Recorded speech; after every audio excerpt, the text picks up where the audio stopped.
গল্প শেষ থেকেই শুরু। লেখনীতে রাফিয়া আহমেদ। চতুর্থ পর্ব। হাসাহাসি হয়েছে। শাইরের গম্ভীর্যপূর্ণ এই কথায় ওদের সবার হাসি ছুটে গেল। তমিছরা শাইরের দিকে ভ্রু কুঁচকে তাকাতেই, কি হলো কে জানে, শাইর হুহা করে হেসে ফেলল। তমিছরা বিড়বিড় করে বলে উঠল, ইসাস, হাসলে এই লোকটাকে কি সুন্দর লাগে। অথচ উনি তো হাসেই না। ভাবখানা এমন যে, হাসিতে উনার নিষেধাজ্ঞা আছে। তমিরসরার বিড়বিড় শুনে শিহান ভ্রুকুচকে তাকালো। পরক্ষণেই মাথা নেড়ে সায় দিল যে, সত্যি তাদের ভাইকে হাসলে ভীষণ সুন্দর লাগে। ওদের চুপচাপ ভঙ্গিতে দাঁড়িয়ে থাকতে দেখে শায়ের বলে উঠল, এবারে বাড়ি ফেরা যাক। হ্যাঁ তোমরা যাও, আমি মিহুর কাছ থেকে আমার বইগুলো নিয়ে এখনই আসছি। বলেই ক্লাসের দিকে পা বাড়ালো। পথেই কিছু মেয়েদল তমিশরার পথ আটকে ধরল। তুমি তমিশরা না? আচ্ছা, তোমার ভাইগুলো এত ড্যাশিং আর সুন্দর। আচ্ছা, ওদের নাম্বার হবে প্লিজ। এ ধরনের কথাবার্তায় তমিশরা এক প্রকার বিরক্ত হয়েই বলে উঠল, আহারে, তোমরা হয়তো জানোই না যে, আমার ভাইগুলো দুটো করে বিয়ে করেছে। ঈশ্বর, তোমাদের সদ্য ভাঙ্গা হৃদয়ের কথা ভেবেই আমার কষ্ট হচ্ছে। বলেই মুখ ভেঙচে প্রস্থান করল। তমিশরা দীর্ঘশ্বাস ফেলে ভাবতে লাগলো যে, শুধু যে সুন্দরী বোন থাকলে ভাইদের দুশ্চিন্তা তা নয়, সুন্দরী ভাই থাকলেও বোনদেরও ভীষণ যন্ত্রণা পোহাতে হয়। তমিছরা দীর্ঘশ্বাস ফেলল। বেচারি কলেজে নিয়মিত পড়া দিয়েও এতটা পরিচিত লাভ করেনি, যতটা না একদিনে তার ভাই সম্প্রদায় এসে পরিচিত এনে দিয়েছে। গাড়িতে বসে ফুসুর ফুসুর করেই চলছে ওরা তিনজনে। তাদের মূলত আলোচনা হচ্ছে, আজকে কি কি ঘটেছেও তা নিয়েই। তমিছরা সবকিছু বর্ণনা করছে আর শিহান মন দিয়ে শুনছে। কথার মাঝেই শিহান ফিসফিসিয়ে বলেই ফেলল, তুই তো দারুণ প্রেমিকা হয়ে যাচ্ছিস। শিহানের কথা শুনে তমিশরার আবিরের দেওয়া গিফটার কথা মনে পড়তেই ব্যাগ থেকে বাক্সটা বের করল। শিহানও বেশ আগ্রহ নিয়েই তাকিয়ে রইল। রঙিন কাগজে মোড়ানো প্যাকেটটা খুলতেই একটা কালো কভারের ডায়েরি দেখতে পেল। তমিশরা কিছুক্ষণ ফ্যালফ্যাল করে তাকিয়ে থেকে ডায়েরিটা খুললে। ডায়েরি খুলতেই দেখল প্রথম পেজে খুব সুন্দর করে শুভেচ্ছা আতা লিখা। চকচকে কালিতে লিখেছে যে, আমার বুনলতার জন্য, তার পাশেই লাভ সিগন্যাল আঁকা। বেশ আগ্রহ নিয়ে তমিশরা পরের পেজে উল্টাতেই আরেকটা লেখা দেখতে পেল যে, আমার প্রিয়তা, তোমায় আমি ফুল বলে সম্বোধন করব না। কেন জানো? তুমি তো আমার বুনলতা। এই গুল্ম লতাটি আমি নিজের হৃদয়ে সন্তর্পণে রোপণ করেছিলাম, যা ধীরে ধীরে বৃদ্ধি পেয়েছে, তার শাখা প্রশাখা ছড়িয়ে পড়েছে আমার প্রতিটি শিরা উপশিরায়।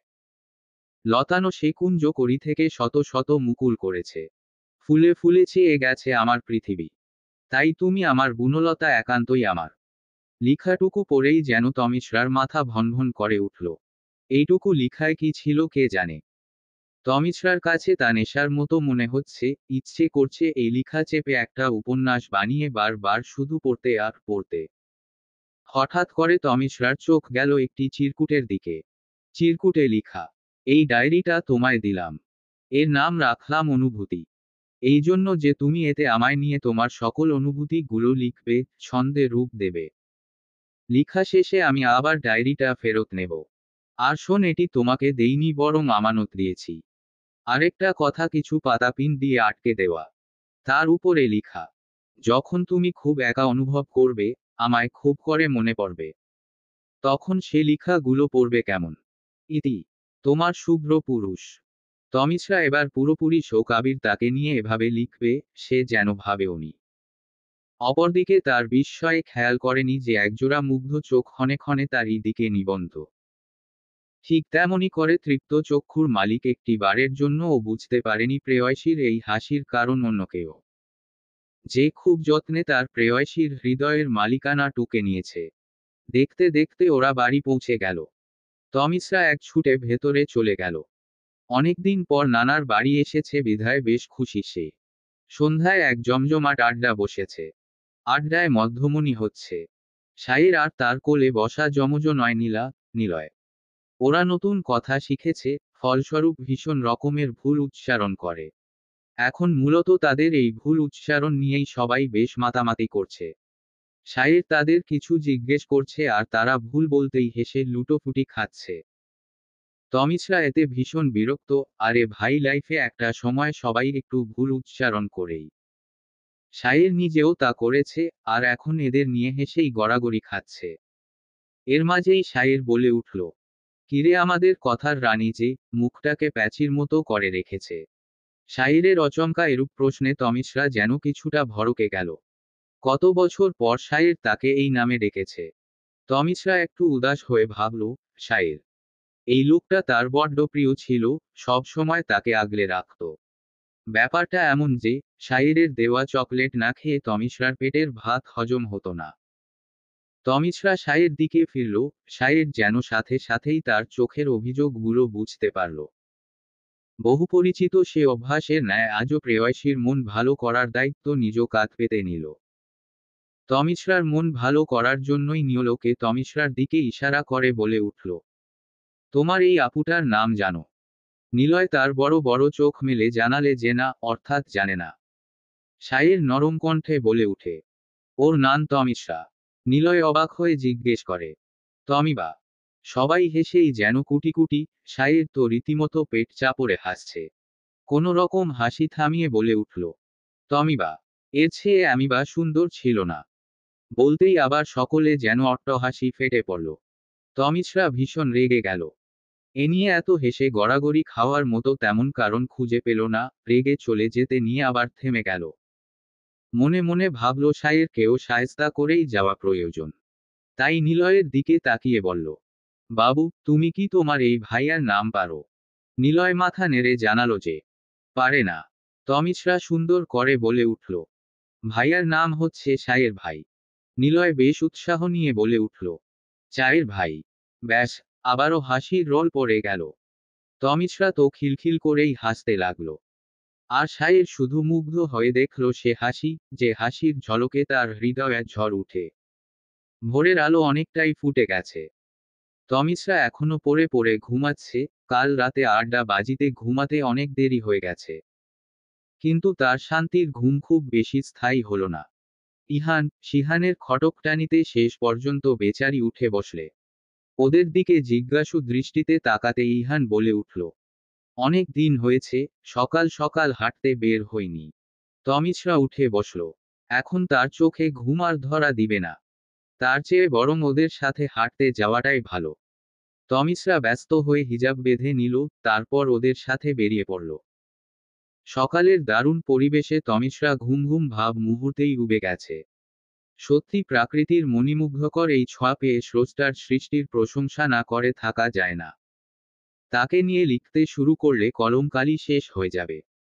তাকে নিয়ে গাইতে শুরু করলে গলার স্বর শেষ যাবে, কিন্তু তার গুণগান শেষ হবে না। এমনি মহান আমাদের প্রভু। এসব ভাবতে ভাবতেই তমিশ্রা এগোচ্ছিল। হুট করেই অনুভব করল কেউ একজন তার খুব কাছাকাছি অবস্থান করছে। পেছনে ফিরে আবিরকে দেখতেই তমিশ্রা চমকে গেল। আবির সুন্দর একটা হাসি উপহার দিতেই তমিশ্রা তন্ময় হয়েই চেয়ে রইল। আবির তুড়ি বাজাতেই তমিশ্রা বাস্তবে ফিরে এলো। ঠিক তখনই ইহান, শিহান সামনে দণ্ডায়মান হলো। শিহান ফিসফিসিয়ে বলে উঠল, আর আফসোস করে মরিস না বইন, যা রেললাইন ভ্রমণ করে আয়। তমিশ্রা কিছুটা অবাক হয়ে তাকাতেই আবির বলল, এত অবাক হওয়ার কিছু নেই, শালাবাবুদের আমি হাত করে নিয়েছি। বলেই তমিশ্রার হাত ধরে হাঁটা দিল। তমিশ্রা আবির পাশাপাশি হাঁটছে। তমিশ্রা হেসে হেসে আবিরকে কিছু বলেই চলছে। কিন্তু আবিরের সেদিকে তেমন ভ্রুক্ষেপ নেই। সে তো গভীর মনোযোগ দিয়ে তমিশ্রাকে পর্যবেক্ষণ করছে। হুট করেই তমিশ্রার গালের অস্পষ্ট টোলটা আবিরের বেশ নজর কাড়ছে। তমিশ্রার টোলটা একটু অদ্ভুত, সবার চেয়ে আলাদা। খুব কাছ থেকে পর্যবেক্ষণ না করলে যে কেউ ধরতে পারবে না। কারণ স্বাভাবিক মানুষদের ন্যায় হাসলে তমিশ্রার টোলের অস্পষ্ট টের পাওয়া যায় না। তমিশ্রার টোলের অবস্থান ওর ঠোঁটের কাছাকাছি গালে নয়। ও যখন ঠোঁট টিপে হাসে আর খাবার চিবোয় তখন টিলটা ফুটে ওঠে। আবির হাঁটতে হাঁটতে বাতাসে উড়তে থাকা তমিশ্রার অবাধ্য অরুণাটা হ্যাঁচকা টান দিয়ে নিজের হাতে নিয়ে নিলে। তমিশ্রা কিছুটা অবাক হলো। তাকে কিছু বলার সুযোগ না দিয়েই আবির বসে পড়ল। তমিশ্রা ভ্রুকুচকে তাকাতেই আবির তমিশ্রাকে ইশারায় বসতে বলল। তমিশ্রাও বাধ্য মেয়ের মতো বসে পড়তেই আবির তার পকেট থেকে ছোট্ট একটা আলতার কৌটা বের করল। তমিশ্রা পায়ের দিকে হাত বাড়াতেই তমিশ্রা কিছুটা আপত্তি করল। আবির তাতে কোনো ভ্রুক্ষেপ করল না, বরং সযত্নে তমিশ্রার পায়ে আলতা পরিয়ে দিতে লাগল। আবির অপরিপক্ক হাতের আলতা খানিকটা লেপ্টে গেছে, কিন্তু সে হাল ছাড়েনি। তমিশ্রা হাতে পায়ে খুব সুন্দর করে আলতা পরিয়ে দিল। তমিশ্রা অবাক হয়ে দেখল, আবিরের অপরিপক্ক হাতের খানিকটা লেপ্টে যাওয়া আলতা কতটা সুন্দর। এক মুহূর্তের জন্যে তমিশ্রার নিজেকে পৃথিবীর সবচেয়ে সুখী মানুষ মনে হতে লাগল। আবির তমিশ্রার গালে হাত রেখে সম্মোহিত কণ্ঠে বলে উঠল, তুমি সব সময় হাসবে কেমন, হাসলে তোমায় বেশ লাগে। আর শোন, তোমার গালের এই টলটাকে না আমার বেশ হিংসে হয়। ইসস, কেমন করে এটি তোমার নরম তুলতুলে গালে জায়গা করে নিয়েছে। তমিশ্রা আরেক দফা অবাক হলো, টোলকে বুঝি কেউ হিংসে করে? সত্যি প্রেমে পড়লে লোকজন পাগল হয়ে যায়। আবিরও কি তাই হলো? পরক্ষণেই মনে হতে লাগলো, এই লোকটা তো তার প্রেমেই পাগল হয়েছে। তমিশ্রা বিড়বিড় করে বলে উঠল, মন্দ নয়। তমিশ্রা অপরিপক্ক হাতে শাড়ির কুচি ঠিক করছে, কিন্তু কিছুতেই ঠিক হচ্ছে না, বরং কুচি এলোমেলো হয়ে যাচ্ছে। শেষবারে কোনো সফল হয়েছে, তবে কয়েকটি সেফটিপিন দিয়ে তবেই আটকে রাখা সম্ভব হয়েছে। শাড়িটা যেন মাঝপথে খুলে না যায় সে ব্যবস্থা করে, চোখে কাজল পরে নিল। তারপর ব্যস্ত হাতে একটা গিফট বক্স আর খাবার বক্স ব্যাগে নিয়ে বোরকা পরে বেরিয়ে পড়ল। আজ মূলত আবিরের জন্মদিন, তার তমিশ্রা চাইছে এ দিনটাকে স্মরণীয় করে রাখতে, তাই তো এত আয়োজন। কাল সারারাত কেটেছে কেক বানাতে, হাতও পুড়িয়েছে। আজ তো সে ভোর থেকেই শাড়ি পরা শুরু করল বেচারি। তমিশ্রা দীর্ঘশ্বাস ফেলল, সবকিছু করতে সে ছোটখাটো একটা যুদ্ধ করেছে যেন। শুধু বলাতেই হয়নি, সাইম আর জায়েদ তো রীতিমতো ইন্টারভিউ দিয়ে গেছে। তবেই আজ আসার সুযোগ হয়েছে। আসিম এবং আদ্রিয়ান দুজনেই বসে কোনো মুভি দেখছে হয়তো। এর মাঝেই কলিং বেল বেজে উঠল। আচমকা কলিং বেল বেজে উঠায় তারা চরম বিরক্ত। অসীম আদ্রিয়ানকে আদেশের সুরে বলল, আদি দেখ তো কে এসেছে। আদ্রিয়ান মুখ ভেঙচে বলল যে পারবে না। এই নিয়ে তাদের মধ্যে ঝগড়াও শুরু হয়ে গিয়েছে। রান্নাঘর থেকে মায়ের হুঙ্কার শুনে তবেই থেমেছে। শেষে আদ্রিয়ান উঠে পড়ল। দরজা খুলতেই তমিশ্রা দেখে চমকে উঠল, তমাপু। আদ্রিয়ানের তমাপু শুনে অসীমও উঠে গেল। তমিশ্রাকে দেখে সত্যি অবাক হল। অসীম, হোয়াট এ প্রেজেন্ট সারপ্রাইজ তমাপু। তমিশ্রা হাসল, সুন্দর না? এই তো সকাল সকাল চলে এলাম তোমাদের সারপ্রাইজ দিতে। যাই হোক, উনি বাসায় আছে। তমিশ্রা উনিটাকে তারা দুজনেই বুঝতে পেরেছে। তবুও অসীম না বোঝার ভান করে বলে উঠল, উনিটাকে আপু। তমিশ্রা কিছু বলবে, এর আগেই ওদের মা এসে হাজির হলো। কে এসেছে? আদি। সামনে এসে তমিশ্রাকে দেখেই হেসে ফেললেন। তমিশ্রাকে এত সকালে দেখে তিনি যেন মোটেও বিচলিত হননি। বরঞ্চ তিনি যেন এইটুকু আশা করেছিলেন, কিরে তোরা কি মেয়েটাকে বাইরেই দাঁড় করিয়ে রাখবি? তমিশ্রা, আয় ভেতরে আয়। তমিশ্রা বেশ কিছুক্ষণ হাঁটাহাঁটি করার পর শায়লা বেগম তাকে বোরকা খুলতে বললেন। তমিশ্রা একটু বিচলিত হয়ে তাকিয়ে থেকে পরক্ষণেই বোকা বোকা হাসি দিল। উনি হেসে ফেললেন, শাড়ি পরেছিস, এর মাঝে বোরকা হাঁটবি কি করে? তমিশ্রা অবাক হয়ে গেল, তুমি কেমনে জানলে? তিনি এবার হেসে বললেন, বোকা মেয়ে, তুমি যে বারবার কুচি ঠিক করছিলে, আমি দেখিনি বুঝি? তমিশ্রা দ্রুত বোরকা খুলে তার নরভ্রে শাড়ি নিয়ে দাঁড়িয়ে পড়ল। মুখ ফুলিয়ে বলে উঠল, মামুনি একটু ঠিক করে দিবে প্লিজ? শায়লা বেগম হাসলেন, হেসে তমিশ্রাকে পরিপাটি করে দিলেন। অতঃপর তমিশ্রাকে খাবার খাইয়ে দিতে লাগলেন। খাওয়ার মাঝেই তমিশ্রা বক্স থেকে কেক বের করে বলল, মামুনি এটা উনাকে দিও, বলবে না যে আমি বানিয়েছে। ওমা, তমিশ্রা এসব কবে থেকে করছে? তমিশ্রা কিছু বলল না, একরাশ লজ্জা তাকে ঘিরে ধরল। খাওয়া শেষ হতেই তমিশ্রার হাতে এক বাটি পায়েস দিয়ে বলল, যে আবিরকে ঘুম থেকে জাগিয়ে তুলতে। তমিশ্রা টলতে টলতে আবিরের রুমের দিকে পা বাড়ালো। রুমে প্রবেশ করতেই দেখল, পুরো রুম অন্ধকার করে এই লোক পড়ে পড়ে ঘুমোচ্ছে। জানালা ভেদ করে আসা আবছা আলোয় তমিশ্রা হাতরে সাইড টেবিলে পায়েসের বাটি রাখল। অতঃপর পা টিপে টিপে জানালা খুলে পর্দা সরিয়ে দিতেই এক চিলতে আলো পুরো রুমের অন্ধকার দূর করে দিল। চোখে আলো পড়াতে আবির একটু নড়েচড়ে উঠল। তমিশ্রা আবিরকে ডেকে তোলার জন্য বাহু ধরে খানিকক্ষণ জাকালো।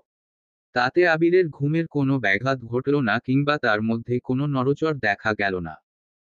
তমিশরা চলে আসার জন্য পা বাড়াতেই আবির তৎক্ষণাৎ উঠে বসল। একটানে তমিশরাকে নিজের কাছে বসিয়ে নিল। ঘুম জড়ানো কণ্ঠে বলে উঠল, সকাল সকাল যে আমার এত সুন্দর স্বপ্নটা নষ্ট করছিলি, তার কি শাস্তি হবে শুনি। তমিশরা মিনমিনে গলায় বলল, আপনি বিশ্বাস করুন, আমাকে মামুনি পাঠিয়েছে। আবির ভ্রু কুঁচকে ফেলল। তাই নাকি? আর কিছু বলার আগেই আবিরের ফোনে এলার্ম বেজে উঠল। সবটাই স্বাভাবিক ছিল, কিন্তু এলার্মের টোন শুনে তমিশরা থ হয়ে গেল। আবিরের ফোনে একনাগাড়ে বেজেই চলেছে তমিশরার সেদিনের বলা কথা, আমি আপনাকে ভালোবাসি আবির, আপনি আমার শুভ্র পুরুষ। তমিশরার সেদিনের এ শাস্তি কি না আবিরের এলার্ম টোন হিসেবে সেট হয়ে আছে, সে তা ঘুণাক্ষরেও ভাবেনি। আবির এলার্ম অফ করতেই তমিশরা উঠে দাঁড়ালো। আবিরের হাতে গিফট বক্সটা দিয়ে চলে যাওয়ার জন্য পা বাড়াতেই আবির হাত ধরে ফেলল। কি আছে এর মধ্যে? বোমটোম সেট করিস নি তো? তমিশরা কিছু বলল না, দীর্ঘশ্বাস ফেলল। এ লোক সত্যি চরম লেভেলের নিরামিষ। শাড়ি। আবিরের ঘোর লাগা কণ্ঠ শুনে তমিশরা পেছনে ফিরল। আবির এতক্ষণে খেয়াল করেনি তমিশরা যে শাড়ি পরেছে। আবির এলোমেলো পায়ে তমিশরার দিকে এগিয়ে এলো। তমিশরা বিছানা আর টেবিলের মাঝখানে দাঁড়িয়ে, যার ধরুন নড়চড় করার মতো জায়গায় নেই, অথচ ইতিমধ্যে আবির তার খুব কাছে চলে এসেছে। তমিশরা চোখ মুখ খিচে ফেলল। আবির তমিশরার কানের কাছে ফিসফিসিয়ে বলে উঠল, প্রিয়, এ সময়টি বারবার ফিরে আসুক। প্রিয়, জন্মদিনে আমার বুনলতা বুনফুল হয়েই ফুটে উঠুক। তমিশরা শ্বাসপ্রশ্বাস যেন ক্রমশ বন্ধ হয়ে আসছে লাগল। আবির তমিশরার দিকে তাকিয়ে আছে বিস্ময় নিয়ে, তার হাতের বাঁধন কিছুটা আলগা হতেই তমিশরা দৌড়ানোর প্রস্তুতি নিল। কিন্তু তা আর হয়ে উঠল না। আবির দুহাতে দুপাশে বন্ধনী সৃষ্টি করল। শান্ত গলায় বলল, আমার জন্য একটা শুভেচ্ছা বার্তা চাই, নইলে যেতে দিব না। তমিশরা ঠোঁট ভিজিয়ে নিল, খানিকক্ষণ হাঁসফাঁস করে নিজেকে যথাসম্ভব স্বাভাবিক অবস্থায় ফিরিয়ে আনার বৃথা প্রয়াস চালিয়ে যেতে লাগল। কিন্তু আবির যে কিনা ঝলন্ত অগ্নিশিখা আর তমিশরা তাতে পুড়ে যাওয়া কয়লা, সে কিভাবে স্বাভাবিক থাকবে? তবুও নিজেকে সংযত করে বলে ফেলল, আপনার এই দিনটি আমৃত্যু আমার হয়ে ফিরে আসুক। খারাপ দিনগুলো মুছে যাক, সকল ভালো আপনার নামেই হোক। অদ্ভুত সে শুভেচ্ছা বার্তা।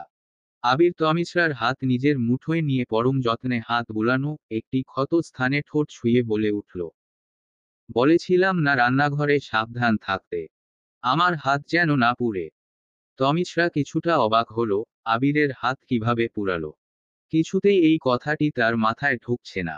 আমতা আমতা করে প্রশ্ন করল, আপনার হাত কিভাবে পুড়ল? বুঝলাম না। আবির তমিশরার দিকে খানিকটা ঝুঁকে বলল, এই কাজল কালো চোখগুলো আমার, এই হাতগুলো আমার, এই পিচ্ছিটাই তো আমার। আবির কথায় একরাশ অনুভূতি তমিশরাকে ঘিরে ধরল। ইসস, কি লজ্জা! সেদিনের পরের ঘটনা। তমিশরা সকাল সকাল ঘুম থেকে উঠে বেশ ফুরফুরে মনে বাগানে ঘুরে বেড়াল। আবিরের ভাবনায় মগ্ন হয়ে খানিকটা সাজগোজ করল। সকালটা বেশ ভালোই কাটল। তাদের বাসায় বেশ কিছু মেহমান এসেছিল। তাদের সাথে আলাপ সেরে তমিশরা নিজের রুমে এসে আবিরের ভাবনায় বুঁদ হয়ে রইল। অগোচরে তার জন্য যে ভয়ানক পরিণতি অপেক্ষা করছে তা বুঝতেও পারল না। অস্বাভাবিক একটা ঘটনা খেয়াল করল খাবার টেবিলে। একটা ছেলে যেন চোখ দিয়েই গিলে খাচ্ছিল তমিশরাকে। লোকটা তার আবরার ভাইয়া সমবয়সী হবে, অথচ কি নোংরা তার চাহনি। তমিশরা খাবার টেবিলে আর এক মুহূর্তও দেরি না করে চলে এলো। এলোকগুলো মূলত বড় খালামনির কোনো এক আত্মীয় স্বজনদের মধ্যকার। ইহান আর সুস্মিতা আপুর ফুফাতো ভাই, এমনটাই শুনেছিল তমিশরা। সে যাই হোক, বাজে একটা পরিস্থিতি ছিল তার জন্য। ফ্রেন্ড সার্কেলে আর নিজের ভাইদের বাইরে আবিরে একমাত্র পুরুষ তার জীবনে। বাইরের কোনো পুরুষের সংস্পর্শে সে পড়েনি। রইল আবির, সে তো তমিশরা ওই লোকটার কাছেই নিজেকে বেশি নিরাপদ অনুভব করে। কাজেই এরূপ অভিজ্ঞতা তমিশরাকে তাড়া করছিল। তা থেকে বাঁচার জন্য ইহান শিহানের সাথে ভিডিও কলে আড্ডা দিতে লাগলো। ওরা দুজনে কোনো একটা ট্রাভেল গ্রুপের সাথে পুরো বাংলাদেশ ভ্রমণে গেছে। সে অভিজ্ঞতাগুলোই তমিশরাকে শেয়ার করছে। তমিশরাও মনোযোগ দিয়ে শুনে চলছে। রাতে খাবারের পর আশফি আর তমিশরা আড্ডা দিচ্ছিল। আশফি আজ স্কুল থেকে ফেরার পথে কোনো ছেলেকে বেশ মনে ধরেছে তার বর্ণনা দিচ্ছে। এর মাঝেই হুড়মুড় করে ফাইজা প্রবেশ করলো, ওর কান্না করে ওর চোখ মুখ ফুলে আছে বোঝাই যাচ্ছে। এত রাতে ফাইজাকে দেখে ওরা দুজনেই চমকে গেল, কিছু বলবে এর আগেই তমিশরার ডাক পড়ল। বাবার নাকি তার সাথে গুরুত্বপূর্ণ একটা কথা আছে। তমিশরা বেশ বিরক্ত হয়ে হাঁটা দিল, হয়তো অ্যাডমিশনের ব্যাপারেই। বাবার রুমে প্রবেশ করতেই চমকে গেল তমিশরা। এত এলাহি কাণ্ড, পুরো গোষ্ঠী একত্রে। তমিশরা চুপচাপ গিয়ে দাদির কাছে বসে পড়ল। দাদুর সাথে গল্প করার এক পর্যায়ে দেখতে পেল জাহিদ ভাইয়া আর রবিন ভাইয়া বেশ রেগে আছে। ওরা দুজনেই তার ফুফাতো ভাই, জাহিদ বড় ফুফুর, আর রবিন মেজ ফুফুর ছেলে। এর মাঝেই তমিশরার বাবা গম্ভীর কণ্ঠে বলে উঠল, তোমার সাথে কথা আছে, খুবই গুরুত্বপূর্ণ একটি ব্যাপার। তমিশরা মাথা নাড়তেই তিনি কিছু কথা বললেন যা শুনে তমিশরার মাথায় যেন আকাশ ভেঙে পড়ল। কথাগুলো ছিল এই যে, আজকে যে লোকগুলো এসেছে তমিশরার বিয়ের জন্য, আর পাত্রটির আর কেউ নয় তমিশরার দিকে নোংরা চোখে তাকানো সে লোকটাই। আর এই ব্যাপারেই তমিশরার মতামত নেওয়ার জন্য ডাকা হয়েছে। তমিশরা এবার বেশ বুঝতে পারল তার ভাইয়েরা কেন এত রেগেছিল। আমরা সবাই রাজি, এখন তোমার মতামত জানতে চাইছি। আর ছেলে অনেক ভালো, টাকা পয়সার কমতি নেই। হ্যাঁ বলে দাও, আমরা তোমার ভালোই চাই, খারাপ না। মেজ কাকার এই কথাটি যেন তমিশরার গায়ে কাটার ন্যায় বিঁধল। তার সর্বপ্রথম যে প্রশ্নটি মনে এলো তা হচ্ছে, নানা ভাই, আবরার ভাই, সাইর ভাইও কি রাজি? তমিশরার প্রশ্নে গর্জে উঠল চাচ্চু, তোমার ওইসব ভাইদের আমরা জিজ্ঞেস করার প্রয়োজন বোধ করছি না। অন্য সময় হলে ধমক উঠার কারণে তমিশরা কেঁদে গা ভাসাতো, সবাই তাই ভেবেছিল যে এক ধমকেই হয়তো ভীতু মেয়েটা রাজি হয়ে যাবে। কিন্তু আজ ঘটল ভিন্ন এক ঘটনা, আবির্ভাব ঘটল ব্যতিক্রম এক তমিশরার যে কিনা কাঁদল না, ছোয়াল শক্ত করে বলে উঠল, কিন্তু আমি করি, প্রয়োজন বোধের চেয়েও বেশি। শুনছেন আপনি?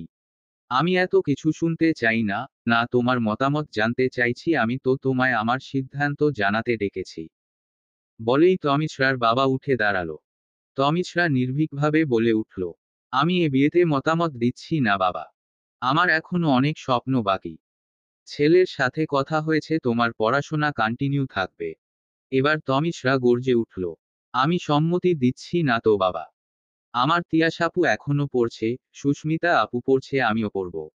নানা ভাই আমাকে আমার স্বপ্ন মোতাবেক চালিত করবে। আর একটা লম্পট ছেলেকে আমি কোনোভাবেই বিয়ে করব না, শুনেছ তুমি? সবাই চমকে উঠল, এ তমিশরাকে তারা চেনে না। এই তমিশরা তো তার আবরার ভাইয়ের আদর্শে প্রজ্বলিত, শান্ত মস্তিষ্কের সায়ের ভাইয়ের হাতে গড়া, পরিস্থিতি সামলে নেওয়া আবিরের ছায়ায় তার বেড়ে ওঠা। আমার ইচ্ছের বিরুদ্ধে তোমরা কিছুই করতে পারবে না, বলেই তমিশরা কাউকে ফোন দিতে নিলে তার বাবা তাকে সজোরে এক চড় মারল। তমিশরা ছিটকে পড়ল, ঠোঁট কেটে রক্ত বেরিয়ে এলো। শাহানা বেগম মেয়ের এ অবস্থায় ছুটে আসতে নিতেই শাহেদুল ইসলাম গর্জে উঠল, শাহেদুল ইসলাম তমিশরার বাবা। এক পাও এগুবে না, এ মেয়েকে আমি এই ছেলের সাথেই বিয়ে দেব, যা হয়ে যাক না কেন। তমিশরা উঠে দাঁড়ালো। বাবা তুমি কেন এমন করছো, প্লিজ, আমার এ ছেলেটাকে পছন্দ না। এ ছেলেটাকে একদমই ভালো লাগেনি। তুমি নিশ্চয় আমায় এমন কারো হাতে তুলে দিবে না, কখনোই না, তাই না বলো? শাহেদুল, এখানেই তোমার বিয়ে হবে, আর এটাই ফাইনাল। তমিশরা অনড় রইল তার সিদ্ধান্তে। আমি অন্য একজনকে ভালোবাসি বাবা, আর তুমি আমার ইচ্ছার বিরুদ্ধে আমাকে জোর করতে পারবে না। নানা ভাই এইটা সাপোর্ট করে না বাবা। আমার অনেক বড় বিজনেস ডিল হয়েছে, ওদের সাথে তোমার নানা ভাই কিংবা তার কোনো চেলারা এই ব্যাপারে জানে না। তোমার বিয়ের মাধ্যমে আমার এই ডিল কমপ্লিট হবে। অতএব এ বিয়ে হবেই, আর তোমার নানা ভাইরা কিচ্ছুটি জানতে পারবে না। বলেই শাহানা বেগমের ফোনটা ভেঙ্গে গুড়িয়ে দিল, সাথে তমিশরার পড়ে থাকা ফোনটাও। তমিশরা উঠে দাঁড়ালো। প্লিজ বাবা তুমি এমন করো না প্লিজ। আমি আবির ভাইকে খুব ভালোবাসি বাবা, উনি তো খুব ভালো ছেলে, তাই না বলো? তমিশরার গালে একটি চড় বসিয়ে দিল তার বাবা। ওই ছোট লোকের সাথে আমি অনেক আগেই সম্পর্ক ছিন্ন করেছি। বলেই তমিশরা কেটে হিচড়ে তার রুমে ছুঁড়ে মারল আর দরজা লাগিয়ে দিল। তমিশরা চিৎকার করে বলে উঠল, আমার নানা ভাই তোমার কাছে আম্মুকে বিয়ে দিয়েছিল। তুমি তখন তোমার নিজ ভাষায় ছোট লোক ছিলে বাবা, আর এখন লোভী। আমি তোমায় ঘৃণা করি বাবা, ঘৃণা করি। বলেই তমিশ্রা কান্নায় ভেঙে পড়ল। আবিরকে ছাড়া সে একটা মুহূর্তও থাকতে চায় না। আমি আপনাকে হারাতে চাই না আবির, বলেই হাউমাউ করে কাঁদতে লাগলো সে। এই ঘটনার পেছনে সুস্মিতার হাত রয়েছে। সে এত সব করার একটাই কারণ, শাইর। শাইরের সাথে তমিশ্রার বিয়ের ব্যাপারটা বড়দের মধ্যে সমানতালে আলোচিত হচ্ছে। শিহাব ভাইয়া, যে শাইরের বড় ভাই, তিনি তো তমিশ্রাকে চোখে হারায়। বোন নেই বিদায় তমিশ্রা বনু বনু বলে মুখে যেন ফেনা তুলে ফেলে। সুস্মিতা বিরক্ত এই সব কিছু নিয়েই, তো শিহাবের মতে তার বনুকে সে আড়াল করতে চায় না। নিজেদের কাছে রাখবে, আর এমন একজনকে চাই যে তার বনুর খেয়াল রাখবে, আগলে রাখবে। সে অনুযায়ী শাইর এই যোগ্য পাত্র, তাই তো তিনি তমিশ্রাকে শাইরের বউ করে নিবেন। আর পুরো পরিবারে এক আবরার আরেক শিহাব, দুজনকেই পথপ্রদর্শক মনে করা হয়, এমনকি তাদের নানা স্বয়ং মুজতবা সাহেবও। আর রইল শায়ের, সে তো তমিশ্রাকে মন প্রাণ উজাড় করে ভালোবাসে। শায়ের প্রতি ভালোবাসা থেকেই সুস্মিতা সবসময় শায়েরের ব্যাপারে জানতে এক পা এগিয়ে।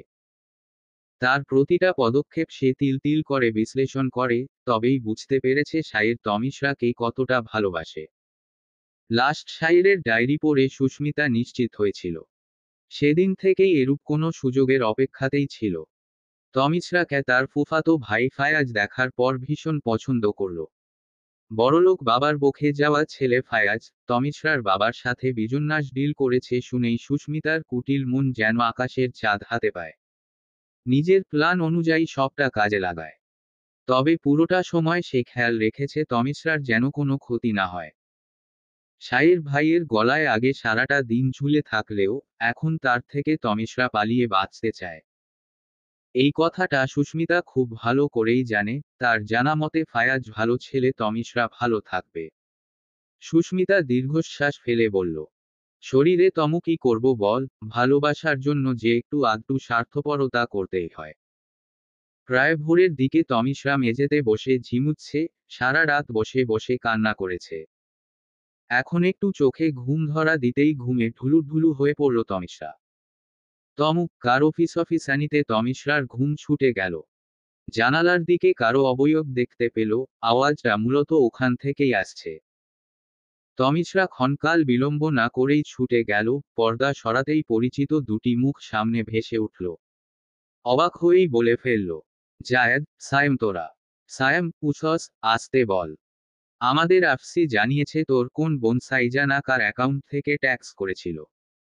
তমিশ্রা স্বস্তির নিঃশ্বাস ফেলল, তারপর একে একে পুরো ঘটনা খুলে বলল। জায়েদ বেশ কিছুক্ষণ ভেবে চিন্তিত ভঙ্গিতে বলতে লাগল, দেখ তমু, এখন সর্বপ্রথম তোর ঠিক মতো খাওয়া দাওয়া করতে হবে। কান্নাকাটি করে না খেয়ে থাকলে মোটেও চলবে না।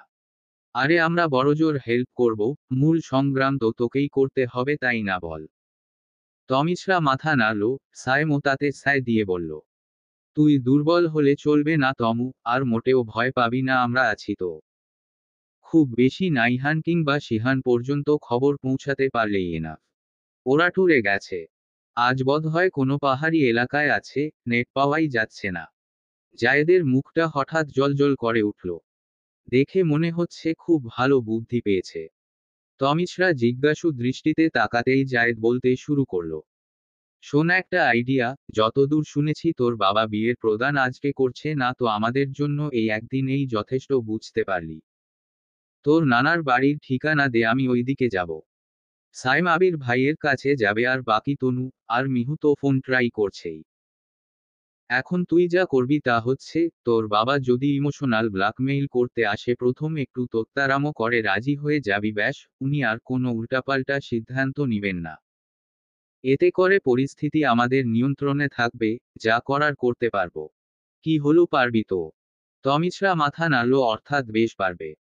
সায়ম তমিশ্রার হাত ধরে অভয় দিয়ে বলল, যাই হয়ে যাক না কেন আমরা এই বিয়ে ভাঙবই তমু, তুই শুধু নিজের খেয়াল রাখবি, ঠিক আছে?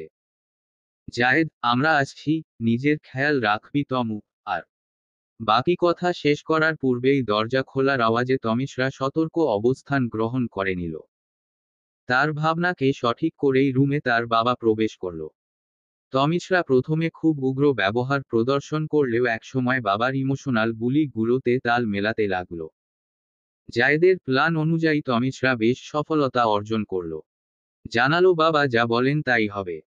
শাহিদুল ইসলাম খুশি মনে মেয়েকে ঘরবন্দি অবস্থা থেকে মুক্তি দিলেন।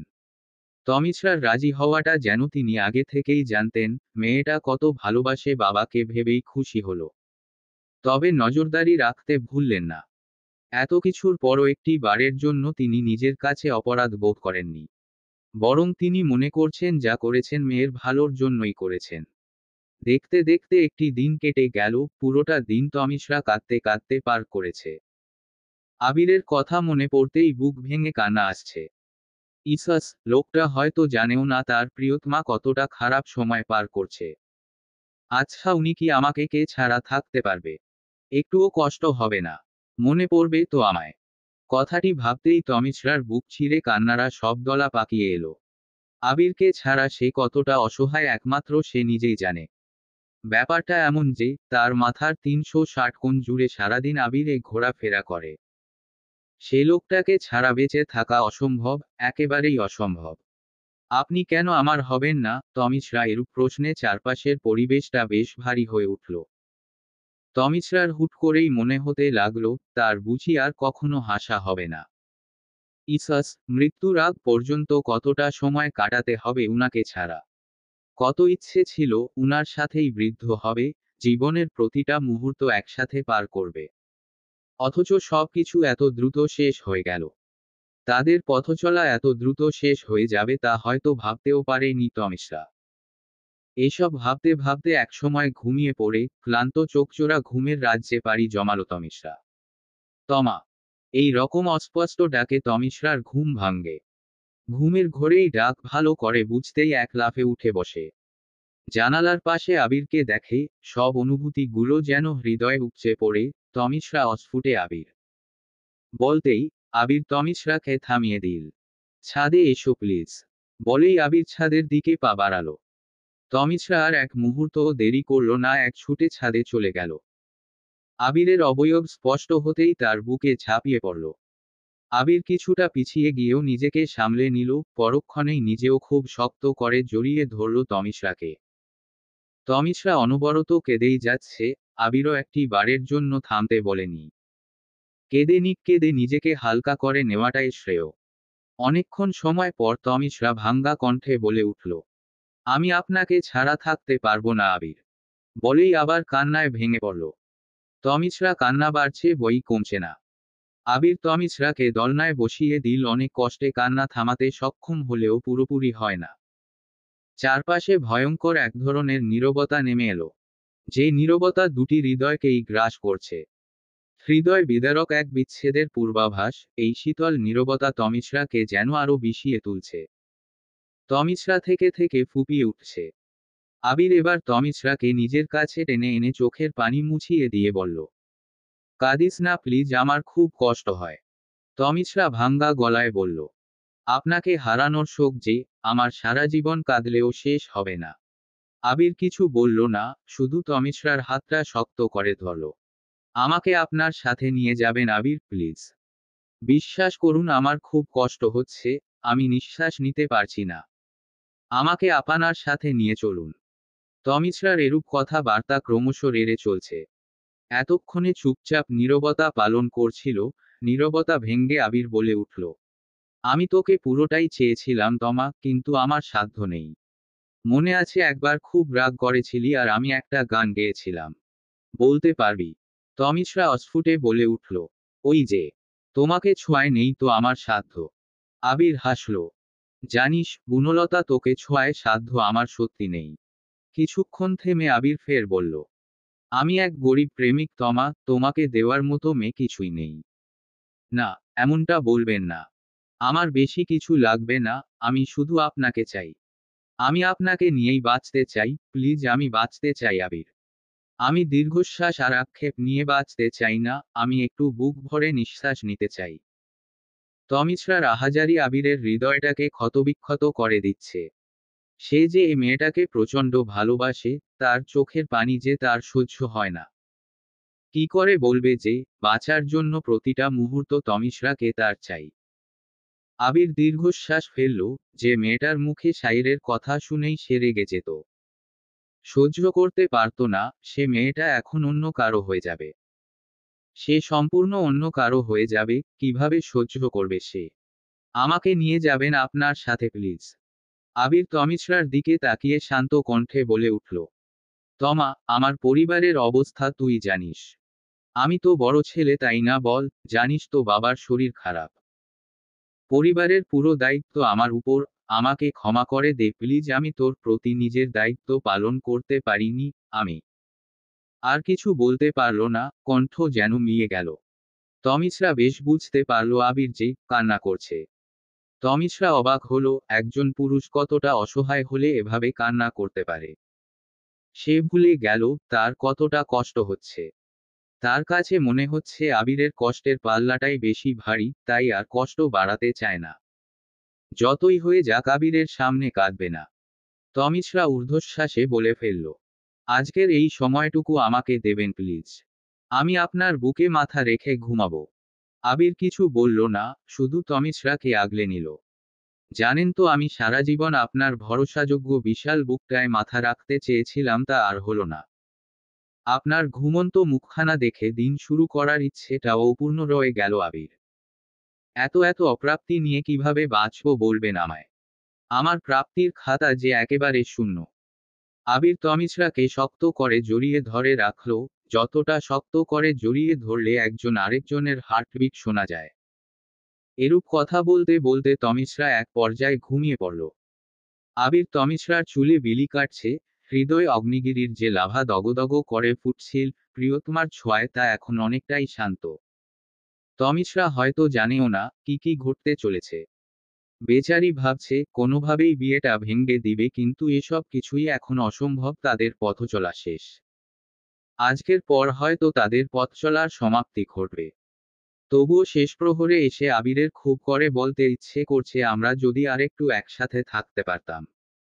কিন্তু বলল না, শুধু বিড়বিড় করে বলে উঠল, পৃথিবীর সকল ভালো আমার বুনলতার নামে হোক।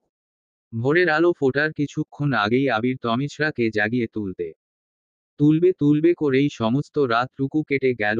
তমিশরা ঘুমন্ত মুখখানা দেখে আর জাগিয়ে তোলার সাহস সঞ্চার করতে পারল না, বরং পুরো রাতটাই কাটিয়ে দিল ফোনের প্লাস ছালিয়ে তমিশরাকে দেখতে লাগলো। প্রাণ ভরে দেখে নিল, এ দেখাই যে শেষ দেখা। বুকটা মোচড় দিয়ে উঠল, কিন্তু আবির নিজেকে সন্তর্পণে সামলিয়ে নিল। আড়মোড়া ভেঙে ঘুম থেকে উঠল তমিশরা, আবিরের দিকে তাকিয়ে দারুণ হাসল। আবির অবাক হলো, হয়তো ঘুমিয়ে মেয়েটা ভুলে গেছে পৃথিবীর নিষ্ঠুরতা, জীবনের মোড় ঘোরানো সময়। আবির এক মুহূর্তের জন্য ভাবল, যদি এমন হতো, চাইলেই জীবনের সব জটিলতা ভুলে যেতে পারত। কিন্তু সম্ভব না, নিষ্ঠুর এ পৃথিবী আমাদের বাঁচতে দেয় না। আমাদের আমিটাকে মেরে ফেলে, তারপর জীবন্ত লাশ হিসেবে বাঁচিয়ে রাখে। আবিরকে এতটা ভাবতে দেখে তমিশরা চৌড়া হেসে আবিরের বাহু ঝাঁকিয়ে বলে উঠল, কি এত ভাবছেন? বিয়েটা ভেঙ্গে যাবে দেখবেন, আমি তো আপনারই হব। হোক। আবির প্রতিউত্তরে হাসল। তমিশরা ফের বলে উঠল, প্রয়োজনে আমাকে একটু বিষ দিয়ে মেরে ফেলবেন প্লিজ, তাও অন্য কারো হতে চাই না। আবির কিছু বলল না, পকেট থেকে একটা সুন্দর রিং বের করল। স্টোনের রিংটাতে ছোট ছোট বিন্দুখচিত লিখা ইটসাব্বির। আবির রিংটা তমিশরার হাতে পরিয়ে দিল। হাতগুলো মুঠোবন্দি করে তমিশরার দিকে তাকিয়ে বলে উঠল, আমাকে যখন খুব করে মনে পড়বে তখন রিংটা পরবে কেমন? মনে করবে আমি তোমার সাথে আছি, একদম কাছে তোমার মাঝে মিশে আছি। তমিশরা মাথা নেড়ে সম্মতি দিল। আবির আবার বলে উঠল, এখন আমায় প্রমিস কর যে, জীবনে হয়ে যাক না কেন কখনো আত্মহত্যা করার মতো দুঃসাহস করবে না। সব সময় নিজের খেয়াল রাখবে, অন্তত আমার কথা ভেবে ঠিক মতো খাওয়া দাওয়া করবে, নিয়ম করে ঔষধ খাবে। আর যত কিছুই হয়ে যাক না কেন, পড়াশোনা ঠিক রাখবেই, নিজের স্বপ্ন পূরণ করবে। প্রমিস। তমিশরা হাত মুঠো করে মাথা নাড়ল যে, প্রমিসর। আসছি তবে। বলেই আবির চলে যেতে উদ্যত হলো। পরক্ষণেই কিছু একটা ভেবে ফিরে এসে আচমকাই তমিশরাকে জড়িয়ে ধরল। প্রথমে তমিশরা হতভম্ব হয়ে গেল, আবিরের বলা কথাগুলো শুনে যেন বলার ভাষাই হারিয়ে ফেলল। আমি তোকে ভীষণ ভালোবাসি বনলতা, বিশ্বাস কর আমার জীবনের প্রতিটি সময় আমার তোকে চাই। তোকে ছাড়া আমার চলে না, তোর অনুপস্থিতিতে আমার হৃদয়ে শূন্যতার সৃষ্টি করে।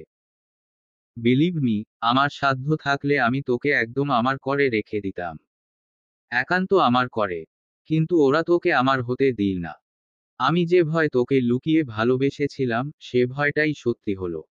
এই নিষ্ঠুর পৃথিবী তোকে আমার কাছ থেকে কেড়ে নিল তমা। তমিশ্রা কি বলবে বুঝতে পারল না, এই প্রথম কোনো ভনিতা ছাড়াই আবির তাকে ভালোবাসি বলল।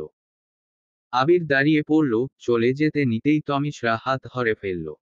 আবির পেছনে ফিরে তাকাতে তমিশ্রা বলে উঠল, আবার আসবেন প্লিজ। অপেক্ষায় থাকবো। আবির হেসে প্রশ্ন করল, আমার বিরহের বিষাদিনী হয়ে?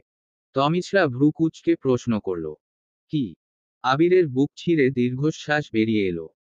তমিশ্রার কপালে চুমু খেয়ে বলল, ভালো থেক অন্তত আমার জন্য। তমিশ্রা সাথে সাথে আবিরের হাত দুটো ধরে ফেলল। আপনি ভালো থাকবেন আমার জন্য হলেও। হ্যাঁ থাকবো। বলেই আবির চলে যেতে নিতেই তমিশ্রা আবারও হাত আঁকড়ে ধরল। আপনি আমাকে ছেড়ে যাবেন না প্লিজ। আমি আপনাকে ভালোবাসি আবির, ভীষণ ভালোবাসি, আমাকে ছেড়ে যাবেন না। কথা দিন যে আবার আসবেন, কথা দিন। বলেই তমিশ্রা মুখে চেপে কাঁদতে লাগল। আবির তমিশ্রার চোখের পানি মুছিয়ে দিয়ে বলল, আসবো, কোনো এক নতুন ভোরে আবার ভালোবাসতে আসবো। খুব ভালোবাসবো। বলেই চলে গেল, আর একটি মুহূর্ত অপেক্ষা করল না, চলে গেল। যাওয়ার সময় একটি বারও পেছনে ফিরে তাকালো না। আবিরের এভাবে চলে যাওয়ার তমিশ্রার কেন জানি মনে হচ্ছে, উনি আর আসবে না। আর আসবে না তাকে ভালোবাসতে, ভালোবেসে আগলে নিতে। মাদকতাম কণ্ঠে ডেকে উঠবে না, বনলতা। তমিশ্রা বসে পড়ল, কলিজা ছিঁড়ে যেন বেরিয়ে আসার উপক্রম। কেন চলে গেলেন আমায় ছেড়ে আবির? আপনি কি জানেন না হ্যাঁ মেয়েটা যে আপনাকে ছাড়া একেবারে ছন্নছাড়া? ফিরে আসুন আবির, ফিরে আসুন। দেখতে দেখতে একটা দিন কেটে রাতে উপনীত হলো। তমিশ্রা যেন কলের পুতুলে পরিণত হয়েছে, তার কোনো নড়চড় নেই, সে যেন প্রাণহীন নিষ্প্রাণ। তমিশ্রার এই প্রাণহীনতা যেন মিহিতার সহ্য হলো না, হু হু করে কেঁদে উঠল সে। ঠিক তখনই তমিশ্রার জিহাদ ভাই রবিন ভাই দুজনেই প্রবেশ করল। জিহাদ বেশ উৎকণ্ঠা নিয়েই বলল, তুই পালিয়ে তা, তমু। আমি ভাই হয়ে বলছি পালিয়ে যা। তমু বিশ্বাস কর, তুই সুখে থাকবি তমু। তনিমা মিহিতাও তাই বলল। ঠিক তখনই দরজা খুলে তমিশ্রার বাবা এলো, জিহাদকে চড় মেরে বসল, তুই আমার মেয়ের সুখ নষ্ট করছিস। বলেই গালি শুরু করলো।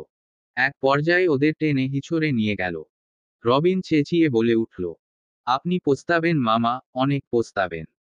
তমিশ্রার বাবা যাওয়ার আগে হুঙ্কার ছাড়ল, ওদের নজরে রাখো। এত কিছু হয়ে গেছে, তমিশ্রার মধ্যে কোনো রকম হেলদোল দেখা গেল না। মিহিতা ব্যস্ত হয়ে পায়চারি করছে। জায়েদ সাহেব সকাল থেকে লাপাত্তা, তমিশ্রার নানার বাড়ি গেল। তনিমা বলল, ওরা ভুল পথে যায়নি তো? এরূপ পরিবেশেই তমিশ্রাকে হলুদ সন্ধ্যার জন্য তৈরি করা হচ্ছে। তমিশ্রা কাঁদছে, শব্দহীন মেয়েটা কেমন যেন হয়ে গেছে। এর মাঝেই দরজা ঠেলে ভেতরে বোরকা পরা এক নারী।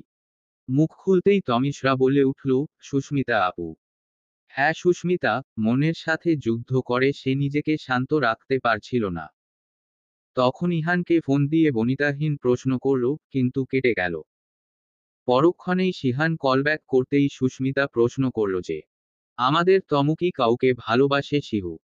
প্রথম না বললেও পরে সিহান বলেই ফেলল যে, হ্যাঁ, তমু একজনকে ভালোবাসে, সেও তমুকে ভালোবাসে। সুস্মিতা বেশ ভয় ভয়ে জিজ্ঞেস করল কে? তখন ইহান ফোন কেড়ে নিয়ে বলে উঠল, আবির মাহতাব, তুমি নাও চিনতে পারো, যাই হোক কি হয়েছে বলো।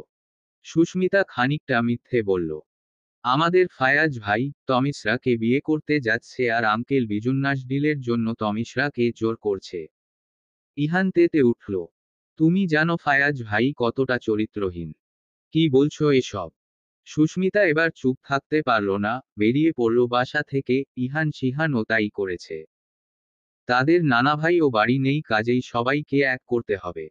বর্তমানে সুস্মিতা তমিশ্রাকে জড়িয়ে ধরে রাখল, কাতর কণ্ঠে বলল, কিচ্ছু হবে না তমু, আমি এসে গেছি। আমি যাচ্ছি নানা ভাইয়ের কাছেই, তাড়াহুড়োয় কাউকে বলা হয়নি। তুই চিন্তা করিস না, আমি আসবো সবাইকে নিয়ে। তোমরা ওর খেয়াল রেখ প্লিজ। মিহিতা আর তনিমার উদ্দেশ্য এই কথাটি বলেই সুস্মিতা বেরিয়ে পড়ে। যাওয়ার আগে কিছু ঔষধ দিয়ে বলে, আমি সময় মতো না আসতে পারলে ওগুলো খেয়ে নিবি, মারা যাবি না কিন্তু বিয়ে তো স্থগিত হবে। সারারাত আবিরের জন্য অপেক্ষা করেছিল যে আবির আসবে, কিন্তু আবির আসেনি। আবিরের কিছু হয়ে যায়নি তো? এ ধরনের চিন্তায় তমিশরা পাগল প্রায়। সুস্মিতা কিংবা জায়েদ, সাইম কারো দেখাই নেই। দেখতে দেখতে বিয়ে পড়ানোর সময়টা চলে এলো, তমিশরা কোনো উপায় দেখতে পেল না।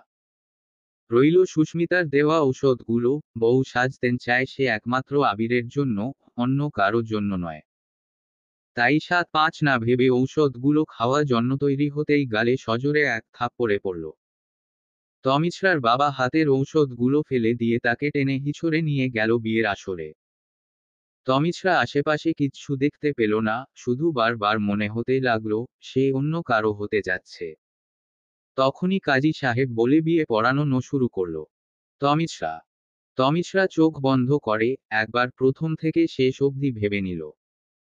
সে আবিরের সাথে প্রথম দেখা, ধীরে ধীরে আবির নামক অসুখে আক্রান্ত হওয়া। উপাধিটা অসুখ হলেও এই অসুখটা বড্ড মিষ্টি ছিল। ভালোবাসার মানুষটির জন্য অপেক্ষা করার অনুভূতি ও যে এত সুন্দর হতে পারে, আবিরের জন্যে অপেক্ষা না করলে তমিশরা হয়তো তা জানতেও পারত না। অতঃপর একে একে তার জীবনের প্রতিটি মুহূর্তে আবির জড়িয়ে গেল। আবিরকে ছাড়া তার একদম চলেই না যেন। এর মাঝেই একদিন আবির হুট করে তাকে নিজের বন্দিনী করে নিল। সে এক চমৎকার ব্যাপার ছিল। আবির কোনো প্রকার ভনিতা ছাড়াই বলে ফেলেছিল যে, আমি তোকে আমার ভালোবাসায় বন্দিনী করে রাখতে চাই।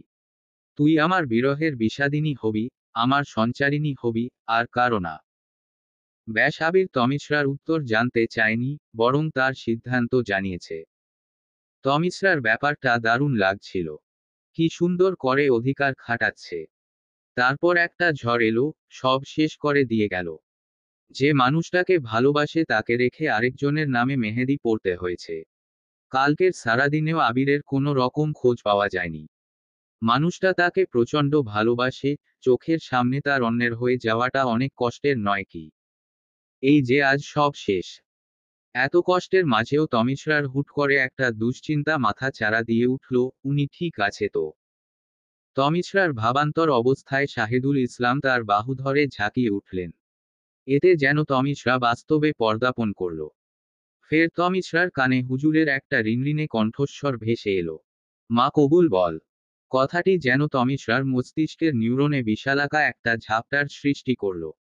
এক মুহূর্তের জন্য মনে হতে লাগলো, এখন যদিও এই সে বিয়েটা করে নেয়, তবে তা হবে কেবলমাত্র নিজের বাবার মান সম্মানের কথা চিন্তা করেই করা হবে। বাবার খুশির কথা চিন্তা করে। তমিশরা মন ও মস্তিষ্ক উভয় বেশ প্রতিবাদী হয়ে উঠল। যে বাবা তার সন্তানের খুশিকে টাকার কাছে বিকিয়ে দিতে পারে, তার ইচ্ছার বিরুদ্ধে গিয়ে নিজের ভালো করাটা কি খুব অপরাধ? আবির তমিশরাকে সুখে রাখবে জেনেও তিনি আবিরকে ছোট করেছে। চারিত্রিক গুণাবলী কিংবা তার বৈশিষ্ট্য সব দিক দিয়েই আবির অন্যমত। আর রইল টাকার কথা, তমিশরাকে সুখে রাখার মতো অ্যাবিলিটি আবির অথবা তার ফ্যামিলির ছিল।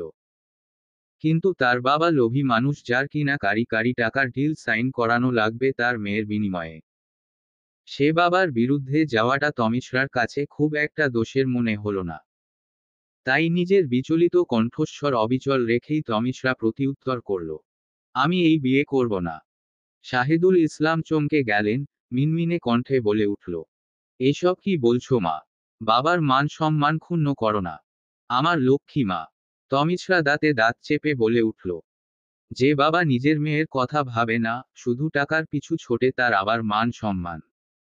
শাহিদুল ইসলাম এবার বেশ চটে গেলেন। এ মেয়ে বারবার এসব কি কথাবার্তা বলে চলছে? দেখতে শুনতে ছেলেটা তো মাশাআল্লাহ, টাকা পয়সারও কমতি নেই। মেয়ে তার সুখেই থাকবে, অসুখের তো কারণ দেখছে না। আর ছেলেদের একটু আধটু দোষ থাকতেই পারে, এসব কি গায়ে মাখালে চলে? কখন থেকেই আবির নাম জপে চলছে তার মেয়ে। ছেলেটা নিঃসন্দেহে ভালো, কিন্তু শুধু ভালো দিয়ে কি আর চলবে? নিজেকে সংযত করে আবারও তমিশরাকে বলল, এমন করে আমার শোনো মা। তমিশরা এবার চেঁচিয়ে উঠল, আমি এ বিয়ে করব না, শুনেছ তুমি? তমিশ্রার কথায় যথেষ্ট জোর ছিল, তা অনেক দূর পর্যন্ত প্রসারিত হয়েছে। আচমকা কোণের এরূপ কথায় চারদিকে গুঞ্জন রটিয়ে গেল। শাহিদুল ইসলাম এবার নিজেকে আর কন্ট্রোল করতে পারল না। তমিশ্রাকে চড় মারতে হাত তুলতেই তমিশ্রা চোখ বন্ধ করে ফেলল। কিছু সময় অতিক্রম হওয়ার পরও যখন কিছু হলো না, তখন চোখ খুলতেই চমকে গেল তমিশ্রা। সামনে কাকে দেখছে সে? শিহাব ভাইয়া। শাহিরের বড় ভাই শিহাব। পড়াশোনার জন্য তিনি বিদেশে আছেন বহুদিন। এমন নয় স্কলারশিপ পেয়ে তিনি পড়তে গেছেন, বরং তিনি ছোটবেলা থেকেই ইউএসএ থেকেই পড়ছেন। কারণ তার দাদার সপরিবারে ইউএসএ সেটেল ছিল। তন্মধ্যে শাহির আর শিহান খাঁটি বাঙালির পরিচয় দিয়ে বাংলাদেশেই রয়ে গেছে, সে যে কোনো কারণেই হোক। তাদের বাবা মা যথেষ্ট দেশপ্রেমী হওয়াতে তারাও না করেনি। রইল শিহাব, সে তার দাদা দাদুর কাছেই থেকে পড়াশোনা করেছে। মাঝে মধ্যে ভ্যাকেশনে এসে স্বদেশ ঘুরেছে, তবে শিহাব কয়েক বছর আগে দেশে এসেছিল। এর মাঝে এতগুলো দিন তার আসা হয়নি, আজ হঠাৎ শিহাব কোত্থেকে এলো। তমিশ্রার এক মুহূর্তের জন্য ভ্রম মনে হলো, কিন্তু তাকে ভুল প্রমাণিত করে শিহাব তমিশ্রাকে টেনে নিজের কাছে দাঁড় করালো। তমিশ্রা অবাক হয়ে তার শিহাব ভাইয়াকে পরখ করে দেখতে লাগলো, খুব ভুল না হলে আজকেই সে দেশের মাটিতে পা রেখেছে। কাঁধের বেগটি দেখে তমিশ্রা ঠিক তাই বুঝতে পারছে। তমিশ্রার বেশ আফসোস হতে লাগলো, ইসাস তার ভাইটা কত হয়রানি হয়েছে। এর মাঝেই শুরু হলো কথা কাটাকাটি। শিহাব ঊর্ধ্বশ্বাসে বলতে লাগলো, ছি আঙ্কেল, আপনার এহেন কাজে আমি হতবাক। একজন বাবা হয়ে কিভাবে এমনটা করতে পারলেন? টাকার লোভে একটা লম্পট ছেলের হাতে নিজের মেয়েকে তুলে দিচ্ছিলেন। শাহিদুল ইসলামের কপালের রগদয় ফুলে উঠেছে। এই ভয়টাই পাচ্ছিল তিনি, কিন্তু ভেবে চিনতে বুঝলেন যে হাইপার হলে চলবে না। বরং ওদের বুঝিয়ে শুনিয়ে পরিস্থিতি সামলে নিতে হবে। গলার স্বর নিচু করে বলল, এসব নিয়ে আমরা পরে কথা বলছি, কেমন? আগে ভালোয় ভালোয় শুভ কাজটা সেরে ফেলি। শুভ কাজ? এটাকে আপনার শুভ কাজ মনে হচ্ছে মিস্টার সাহেব? এ বিয়ে হবে না, বন্ধ করুন এসব, বলেই আপনার পাশে থাকা টেবিলে সজোরে লাথি মারল। শিহাবের দিকে এগিয়ে বলতে লাগলো, আমি তোকে প্রথমেই বলেছিলাম না, এই লোকটাকে প্রশ্রয় দিস না। ছোট খালামনি একটা লোভী, বিড়াল তপসি লোককে বিয়ে করতে যাচ্ছে। এখন হলো তো, আমাদের ছোট্ট ফুলটাকে ফিসিয়ে দেওয়ার কি পয়তারাটাই না করছিল সে। তমিশ্রা অবাক চোখে সবটা দেখল। আবরার ভাইয়ের পেছনে শায়ের ভাই। লোকটা কতটা রেগে আছে তা তার মুখ দেখেই বোঝা যাচ্ছে। এতক্ষণে তুলকালাম কাণ্ড বিধে ফেলত যদি না সামনে শ্রদ্ধেয় বড় ভাইয়েরা না থাকত। তার পেছনে ইহান, শিহান নানা ভাইয়ের পাশে দাঁড়িয়ে। সুস্মিতার দিকে চোখ পড়তেই দেখল তার চোখ মুখ উপচে পড়া বিজয়ের হাসি। সত্যি সে কথা রেখেছে, তমিশ্রাকে বলির হাত থেকে বাঁচিয়েছে। এই সবগুলো মানুষকে এক করেছে। তমিশ্রা যতটুকু বুঝল যে, শিহাব ভাই রিসিভ করতেই নানা ভাই, আবরার ভাই আর শায়ের ভাই অথবা পুরো পরিবার ব্যস্ত ছিল। আর সুস্মিতা তাদের একজোট করেছে, এমনকি ইহান শিহানকে পাহাড় পর্বত থেকে নিয়ে এসেছে। তমিশ্রা হাসল। হিংসা বিদ্বেষের দিক থেকে যেমনই সুস্মিতা তমিশ্রাকে ছাড়িয়ে গিয়েছিল, তেমনি তাকে আজ রক্ষাও করেছে। একেই বুঝি বলে রক্তের বাঁধন, আত্মার সম্পর্ক। আয়াজ বরবেশ থেকে উঠে এলো, ধীর কণ্ঠে বলল, আবরার তুই, আসলে কি বলতো, আমি ভাবছিলাম তোকে সারপ্রাইজ দেব। তাই তো জানাইনি। যাই হোক ছাড় এসব, চল বিয়ের কাজটা শেষ করব তো। আবরার এবার নিজেকে শান্ত রাখতে পারল না, আয়াজের কলার চেপে ধরল। তুই আমাদের কলিজায় হাত দেওয়ার আগে কলিজা কাঁপল না আয়াজ? তুই নিজেও জানিস না তুই যে আগুন নিয়ে খেলতে নেমেছিস। বলেই দুতিন ঘা বসিয়ে দিল। সাথে সাথে আয়াজের কিছু উগ্র বন্ধু আবরারের দিকে এগিয়ে এলো, একজন তো আবরারের গায়েও হাত তুলে ফেলল। এতটা সময় ধরে পরিস্থিতি স্বাভাবিক থাকলেও এখন আর তা বজায় রইল না। সর্বদা শান্ত মস্তিষ্কের শায়ের এবার বেজায় রেগে তার সামনে তার বড় ভাইয়ের গায়ে হাত তোলা তা নিতে পারল না। অপরদিকে ইহান, শিহান তো বরাবরই উড়নচণ্ডী। ওরা তিনজনেই যেন লেগে পড়ল। ঠিক তখনই সায়াম, জায়েদের আগমন ঘটল। ব্যাপারটা এমন যে, ওরা ঝোপ বুঝে কোপ মেরেছে। আয়াজের গ্যাং মোটামুটি ধরাশায়ী অবস্থা। শায়ের আয়াজের গলা চেপে ধরে আছে। তুই আমার কলিজার দিকে হাত বাড়িয়েছিস আয়াজ। জেনে শুনেই হাত বাড়িয়েছি ছোট ভাই আমার, বলেই আয়াজ ক্রুর হাসল। শাহিরের রাগ যেন তরতর করে বাড়ল, স্থানকাল বিবেচনা না করেই আয়াজকে এলোপাথারি মারতে লাগল। প্রতিউত্তরে সে নিজেও বেশ কয়েকটা খেয়েছে। শিহাব তমিশ্রাকে ছেড়ে শাহিরের দিকে এগিয়ে গেল, বহু কষ্টে ওদের ছাড়িয়ে নিল। কিন্তু শাহির সে তো নাছোড় বান্দা, শিহাব বুঝিয়ে বলল যে মাথা ঠান্ডা করে পরিস্থিতি নিয়ন্ত্রণে আনাটা জরুরি। এসব হাঙ্গামা করে লাভ কিছুই হবে না, বরং আমাদের তমুর মনে বিরূপ প্রভাব পড়বে। তুমি তমুর কাছে যাও, ওর তোমাকে প্রয়োজন। শাহির কিছুটা শান্ত হলো, তবে শিহাবের রাগের পারদ এখনো উঠানামা করছে। শাহিদুল ইসলামকে ইশারায় বলল, আপনার সাথে বোঝাপড়া আমি পরে করছি। আমার বোনটাকে আপনি এভাবে ভেঙে দিবেন জানলে অনেক আগেই আপনার কোল ছিঁড়ে ওকে নিয়ে নিতাম। আমারই ভুল ছিল, আমার খালাম্নির দুর্দশা দেখার পরও আমার বোনদের এখানে রাখা। আমি জানতাম আপনি ও আপনার ফ্যামিলি উভয় সেকেলে, তবুও আমি সুযোগ দিয়েছিলাম। আমরা সবাই একটা সুযোগ দিয়েছিলাম এই ভেবে যে আপনি অন্তত একজন নীতিবান, কিন্তু না, আপনিও অমানুষ আঙ্কেল। আমি উলবনে মুক্ত ছড়ানোর কাজ করেছি আপনাকে বিশ্বাস করে। শিহাবের কথায় কিছুটা ভড়কে গেলেন শাহিদুল ইসলাম।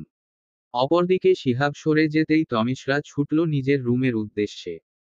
মোবাইল হাতে নিয়ে একের পর এক নাম্বার ডায়াল করতে লাগলো, কিন্তু কোনোটাই সংযোগ দেওয়া সম্ভব হচ্ছে না।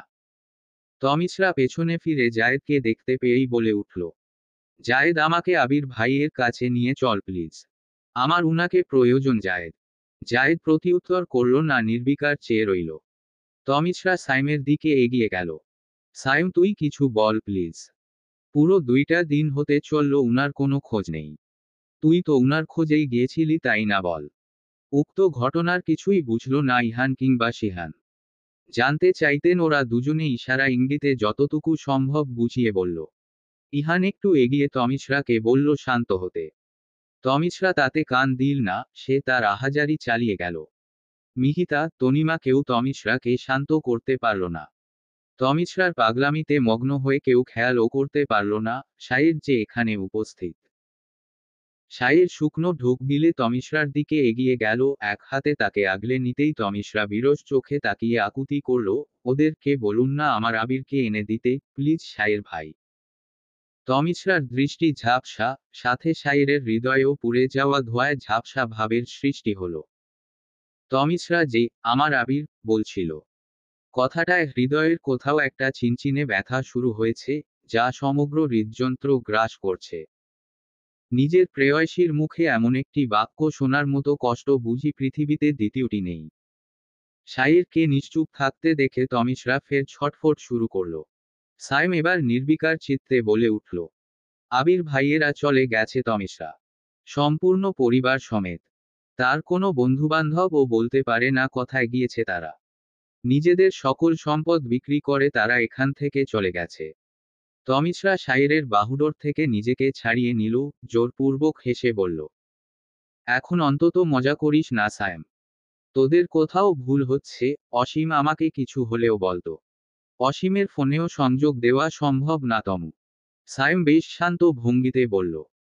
তমিশরা দুপা পিছিয়ে গেল, সত্যি সে নিজেও ফোন করেছে, সত্যিই নট রিচেবল।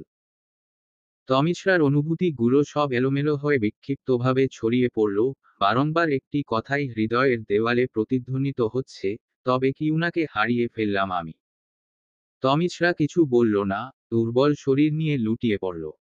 সাইয়ের সাথে সাথে তমিশরাকে আঁকড়ে নিল, তমিশরার ঠোঁটজোড়া এখনো নড়ছে। দেখে বোঝা যাচ্ছে সে কিছু বুলি আওড়াচ্ছে। মুখের কাছে কান নিতেই সাইয়ের অস্পষ্ট স্বর শুনতে পেল, আপনি ফিরে আসুন আবির, আমি আপনার অপেক্ষায় থাকব। কয়েকদিনের অনিয়মিত খাওয়া দাওয়া ফলে তমিশরার শরীর তার ভার ছেড়ে দিল। তমিশরা জ্ঞান হারালো, পরিস্থিতি সামলে যথা উপযুক্ত ব্যবস্থা গ্রহণ করা হলো। তমিশরা সুস্থ হয়ে ফের আবিরকে খুঁজতে লাগলো। এক সময়ের আবিরের শূন্যতা তমিশরাকে মানসিক সমস্যায় পরিণত হলো।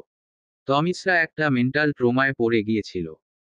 এর বেশিরভাগ সময় সেই একা একা বিড়বিড় করছে, আবিরকে উদ্দেশ্য করে বিভিন্ন কথা বার্তাও বলতো। আবিরকে অনেক খোঁজা হয়েছিল, আবরার ভার্সিটি পর্যন্ত খোঁজ করেছিল, কিন্তু পাওয়া যায়নি। তমিশ্রা প্রায় 2 মাসে মেন্টাল ট্রমার মধ্যে দিয়ে গিয়েছিল। খুব কষ্টে এমন পরিস্থিতি থেকে বেরিয়ে এসেছে। সাইয়ের ভয় ছিল তমিশ্রা হয়তো সুইসাইড অ্যাটেম্পট করবে। কিন্তু তাকে অবাক করে দিয়ে তমিশ্রা এমন কিছুই করেনি, কারণ সে আবিরকে কথা দিয়েছিল। অষ্টাদশী সে তরুণী তার কথা রেখেছে। আজ একে একে 7টি বছর কেটে গেছে। সে আজও তার অপেক্ষা বজায় রেখেছে। সত্যি সে অপেক্ষার বিষাদিনী হয়েছে। তমিশ্রা দীর্ঘশ্বাস ফেলল। এই ছিল আমার অপূর্ণ প্রেম গাথা। সাইয়ের বেশ শান্ত ভঙ্গিতে প্রশ্ন করল, মাহতাব সাহেবের সে লেখাগুলো পড়েছিলি তুই? ওই যে ডায়েরিতে পিন দিয়ে আটকে দিয়েছিল? তমিশ্রা উত্তর দিল যে না, সে পড়েনি। সাইয়ের কিছুটা অবাক হয়ে বলল যে, এই 7টি বছরেও কি তুই তার শূন্যতা অনুভব করিসনি? তমিশ্রা মৃদু হাসল। না, আমি আজও তার শূন্যতা অনুভব করিনি। কিভাবে করব বলুন তো, তিনি যে প্রতিদিন আসেন। আমার যখন খুব কান্নায় পায়, তখন নিজেকে উজাড় করে কান্না করার পর তিনি আমার চোখের জল মুছিয়ে দেয়। আমার উদাসীনতায় ও ভাগ বসায়। তিনি সত্যি সত্যি আসেন প্রতিদিন, প্রতিটা মুহূর্তে আমার কল্পনায় আসে। আজও আমাকে খুব করে ভালোবাসে, আমার মন খারাপের সঙ্গী হয়। সাইয়ের চমকালো ভীষণ ভাবে, ভালোবাসা এতটা হৃদয়স্পর্শী হতে পারে। কারো অনুপস্থিতিতেও তাকে এভাবে অনুভব যায়। সাইয়ের দ্বিতীয়বারের মতো অনুভব করল।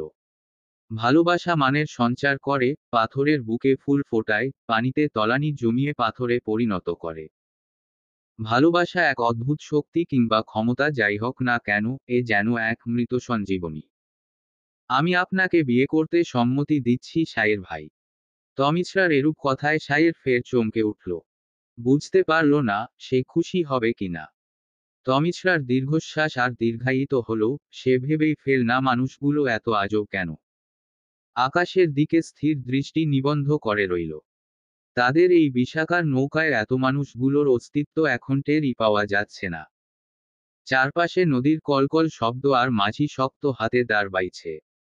এছাড়া বাকি সবাই একেবারে নিশ্চুপ। তমিশ্রা ভীষণ অবাক হচ্ছে, আজব এরা এত নিষ্প্রাণ হয়ে আছে কেন। তমিশ্রা সোজা হয়ে বসল। এ মুহূর্তে তার নজর কাড়ল সুস্মিতার এলোমেলো চাহনি। এই মেয়েটা সারা জীবন কষ্ট আর অবহেলা ছাড়া কিচ্ছুটি পায়নি। এই যে সাইয়ের কে এত ভালোবাসে, পরিণামে একরাশ অবহেলা পেল। তমিশ্রার হুট করে মনে হলো সুস্মিতার সামনে এভাবে সাইয়ের কে বিয়ের জন্য হা বলাটা উচিত হয়নি। তবে সত্যি তো এটাই যে সাইয়ের সুস্মিতাকে একবিন্দু পরিমাণ ভালোবাসে না, একটু না। জীবনটা এমন কেন? কোনো এক অদ্ভুত গোলক ধাঁধায় বাঁধা সকলেই, এখানে সবাই ব্যর্থ, সবাই কোনো একদিক থেকে হলেও সবাই অপূর্ণ, সবার হৃদয় হাহাকার। অথচ এই দুঃখের পাহাড় নিয়েই সবাই জীবন নামক অধ্যায়ের পাতা উল্টে চলছে। সযত্নে নিজের কষ্টগুলো নিজের মধ্যে চাষ করছে, সেখান থেকে আবার ফসল হিসেবে এই কষ্টগুলোই পাচ্ছে। তমিশ্রা হাসল। আজ থেকে আরো কয়েক বছর আগে আপনার ভাইয়া বলেছিল যে, আমরা ভুল মানুষকে ভালোবাসি। কথাটি চরম সত্যি। সকলের মূর্তমান অবস্থা তমিশ্রার খুব ভালো লাগলো। মাঝির দিকে ফিরে বলল, চাচা আমাদের তীরে নিয়ে চলুন। মাঝি চমৎকার হেসে বলল, ঠিক আছে আম্মাজান। তমিশ্রাও প্রত্যুত্তরে হাসল, ডুব দিল অনুভূতির সাগরে। সে আবির কি কখনোই ভুলতে পারবে না। কথাটা যতটা না অদ্ভুত না, কিন্তু এর চেয়ে বড় অদ্ভুত হচ্ছে, তমিশ্রা কখনো আবিরকে ভুলতে চায়নি। ভীষণ শূন্যতায় তার স্মৃতি থেকে পালিয়ে বাঁচতে চায়নি। স্মৃতি, কত স্মৃতি থেকে পালাবে সে। আবিরের স্মৃতি থেকে বাঁচতে চাইলে নিজের জীবন থেকেই পালিয়ে বাঁচতে হবে। এই মানুষটি তার জীবনের প্রতি মুহূর্তে মিশে আছে, তাকে ভুলে থাকা সম্ভব নয়। হৃদয়ের মালিকানা সম্পূর্ণ তার, তাকে ভীষণ রকমের ভালোবাসে। হৃদয়ের পটভূমিতে যে তারই রাজত্ব, মন কিংবা মস্তিষ্ক উভয়ই তার অস্তিত্ব স্বীকার করে আছে বহুযুগ ধরে। সে মানুষটাকে ভুলে যাওয়া সম্ভব না, কখনোই না। মাহতাব সাহেব কি এখনো অনুভবে মিশে আছে? পুতুল সাইয়ের কথায় তমিশ্রা তার দিকে মুখ তুলে তাকালো। চারপাশের পরিবেশ বোঝার চেষ্টা করে, বুঝল তারা তীরে পৌঁছে গেছে। তাড়াহুড়ো করে উঠতেই শাইরের প্রশ্নবিদ্ধ চাহনি দেখে বলতে লাগলো, জানেন শাইর ভাই, আমি কতটা কঠিন সময় পার করে এসেছি। আমার প্রিয় গ্রাম, যেখানে আমার ছোটবেলায় বেড়ে ওঠা, আমার শৈশবের স্মৃতি, যার সাথে আমার আত্মিক টান মিশে আছে। মনে আছে, নানাভাই বার তাগাদা দিল আমাদের ঢাকায় ট্রান্সফারের জন্যে। আমার স্বপ্ন সফল করার জন্য সত্যি তখন থেকেই একটা বেস্ট প্রস্তুতি প্রয়োজন ছিল। বাবাও চাইছিল ঢাকায় চলে যেতে। আমার পরিবার কিংবা গ্রামের প্রতিবেশীদের মানসিকতার কাছে হেরে যাওয়া লাগবে এই ভয়। কিন্তু আমি মোটেও রাজি ছিল না। আমি আমার এই পরিচিত মেঠো পথ, আপন আঙ্গিনা ছেড়ে যেতে চাইতাম না। সেই আমি গ্রাম ছেড়েছি আবিরের স্মৃতি থেকে বাঁচতে। প্রত্যেকটি মুহূর্তে আমার দম বন্ধ হয়ে আসতো। আমি বাচাল মেয়েটা কথা বলতে ভুলে গিয়েছিলাম। নিয়মিত স্লিপিং পিল নিয়েও আমার মতো ঘুম কাতুরের ঘুম হতো না। প্রতি রাত কাঁদতে কাঁদতে কেটে যেত। কখনো সকালে নিজেকে মেঝেতে আবিষ্কার করতাম। কখনো স্লিপিং পিল খেয়ে ঘামে চুপসে যাওয়া নিজের দম বন্ধ হয়ে আসতো। বুক ভরে নিঃশ্বাস নেওয়ার জন্য চটপট করতাম। জানেন কতবার আত্মহত্যা করার চেষ্টা করেছি, কিন্তু বরাবরই ব্যর্থ হয়েছিলাম। আমি যে তাকে কথা দিয়েছিলাম কখনো এ পথ বেছে নিব না, তাই তো আমার নিজের পোষ্য মনটাও আমার না অন্যের কথায় অটল রইল। সব দিক থেকে ব্যর্থ হয়ে আমি তখন স্মৃতির পাতায় দিকবিদিক জ্ঞানশূন্য। বারবার মনে হচ্ছিল যদি আমি কোনোভাবে এর অস্তিত্ব ভুলে যেতে পারতাম। যে মানুষটাকে ভুলতে চাইব না বলে প্রতিজ্ঞা করেছিলাম, তখন তাকেই ভুলতে চাইছিলাম। আমার মনে হতো মাথায় খুব জোরে আঘাত করি যাতে অনেকটা সিনেমাটিক ভাবে আমার স্মৃতিশক্তি লোপ পায়। এই সময় আমাকে বোঝার মতো লোকেরও বড় অভাব পড়ে গেল। বান্ধবীদের থেকে আলাদা হয়ে গিয়েছিলাম। ইহান শিহান এক পর্যায়ে বিরক্ত হয়ে বলল, এসব তোর আবেগ দমু, জাস্ট মুভ অন করে ফেল। আচ্ছা, চাইলেই কি মুভ অন করা যায়? আমি তখন অন্ধকার রুমে দিশেহারা হয়ে পড়ে থাকতাম। সবাই মুখ ফিরিয়ে নিল, বিরক্ত হয়ে বলল ভুলে যাও। কিছুদিন পর শুধু ভুলে যাও বলে ক্ষান্ত না থেকে আমার চারপাশের দেয়ার ভেঙ্গে আধার গুছিয়ে আলোতে নিয়ে আসার সম্পূর্ণ প্রচেষ্টা চালালো ইহান শিহান। বাকি সবার মতো ওদের বিরক্তি আসলেও আড্ডায় আমার শূন্যতা ওদের পোড়াতে, মুখ ফেরাতে পারেনি। সবার কথা সত্যি করে ওরা আমার কষ্টে ভাগ বসালো। দ্বিতীয়বারের মতো প্রমাণ করলো, ইস্যুতি সত্যি এক অবিচ্ছেদ্য সম্পর্ক। ইহান শিহান তমিশরা অবিচ্ছেদ্য। এইটুকু বলে তমিশরা থামল, তপ্ত শ্বাস ফেলে বলল, অনেক ঝড় ঝাপটার পর আমি আজ মুভ অন করে নিয়েছি। তবে এর মানে এই নয় আমি তাকে ভুলে গিয়েছি। একটা সত্যি কি জানেন, তাকে ভুলতে হলে আমার নিজের জীবনের কাছ থেকে পালিয়ে বাঁচতে হবে। শায়ের হেসে বলল, আমি চাই না তুমি মাহতাব সাহেবকে ভুলে যাও। যদি ভুলেই যাও তবে ভালোবাসার কি স্বার্থ? আমি শুধু চাইব তুমি তোমার মনের রাজ্য আমাকে একটু স্থান দাও। আমার সাথে সুস্মিতা আপুকেও কিছুক্ষণের জন্যে আপনার মনে স্থান দিতে পারবেন? শায়ের চমকে উঠল, এ তো অসম্ভব। কেন এত অসম্ভব? উনিও যে খুব ভালোবাসে আপনাকে। শায়ের বিচলিত হয়ে বলল, এক রাজত্বে দুই রানীর শাসন কখনো শান্তির হয় রাত। তমিশরা হাসল। অনেক দিন পর শায়ের আবার তাকে রাত বলছে। সে মূলত তার নামের অর্থ তমিশরা অর্থ আধার রাতটা ডাকে। হাসি হাসি মুখে বলল, দুই রানীর যদি না হয়, তবে দুজন রাজার কিভাবে হবে? একজন রাজার দুজন রানী বর্তমান থাকলেও একজন রানী দুজন রাজা বর্তমান থাকা তো অনুমোদিত নয়। তমিশরা বিরক্তির হাতে নিজের লাগেজ গুছাচ্ছে। ফাইনাল পরীক্ষা শেষ করেছে, এখন একটা জব করবে ভাবল, কিন্তু তাকে এখন বিয়ে করতে হবে। এখন মূলত যাওয়া হবে একটা ট্যুরে। তারা ইয়াং বললে ভুল হবে, বরং তারা অবিবাহিত সকলেই যাচ্ছে। তমিশরাকে নিয়ে তার পুরো গোষ্ঠীর বাচ্চামতে সে নিজেই বিরক্ত। এখন আর ছোট নেই সে, বয়স তো 26-এর গণ্ডি পেরিয়ে গেল। কাপড় চোপড় গুছিয়ে তমিশরা তপ্ত শ্বাস ফেলল, ধীর পায়ে বসার রুমে এগিয়ে গেল। তিয়াশা আপুর বিয়ের পর ফাইজার বিয়ে হয়েছে, এর মাঝেই রাত্রির বাগদানের ডেট ফিক্সড হয়েছে। সব মিলিয়ে তমিশরার বেশ জার্নি করতে হয়েছে। বসার ঘরে পা রাখতেই আশফির ঘ্যাং ঘ্যাং কানে এলো, সে কিছুতেই যাবে না, এর কারণ রাত্রির বাগদান সে মিস করতে রাজি নয়। তমিশরা এক প্রকার বিরক্ত হয়েই বলে ফেলল, তোর যাওয়া লাগবে না, তাও এই ননস্টপ কান্না বাদ দে। অল্প কিছুক্ষণের মধ্যেই একটা আড্ডা বসে গেল। সবাই উপস্থিত, বড় শিহাব, আবরার থেকে শুরু করে ছোট নিলয়, নীলাকেও বাদ গেল না। শিহাব চোখে মুখে গম্ভীর্যতা বজায় রেখে বলল, তোষায়ের এহসান, আমার বোন কি আপনাকে কবুল করে নিয়েছে? শিহাবের এহেন কথায় তমিশরা চোখ বেরিয়ে আসার উপক্রম হলো। তমিশরা বাদ সাধল। কবুল বলতে কি বোঝাচ্ছ? আসলে ভাই, আপনারা সবাই এক কথায় পুরো পরিবার তাকে নিয়ে চিন্তিত। তার ভালোর জন্য আপনারা এমন একটা সম্পর্ক চাইছিলেন, আর আপনাদের ভালোবাসার কদর করতেই তার হ্যাঁ বলা। মন থেকে গ্রহণ করেননি, আমায় না কখনো করবেন বলেই শাইর মৃদু হাসল। এই অল্প বিস্তর শব্দচয়নে সেই কতটা অভিমান, না পাওয়ার অভিযোগ আর হৃদয় ভাঙার গল্প মিশে আছে, চাইলেও তা উপলব্ধি করা সম্ভব নয়। এরূপ ভালোবাসার উৎকৃষ্ট কিছু উদাহরণ রয়েছে। তন্মধ্যে একদল হচ্ছে তারা যারা শুধু নীরবে ভালোবাসে। এদের ভালোবাসা একেবারে একপাক্ষিক। এত ভালোবাসার পরিণামে তারা সারাটি জীবন শুধু অবহেলা আর বুক ভরা কষ্ট পায়।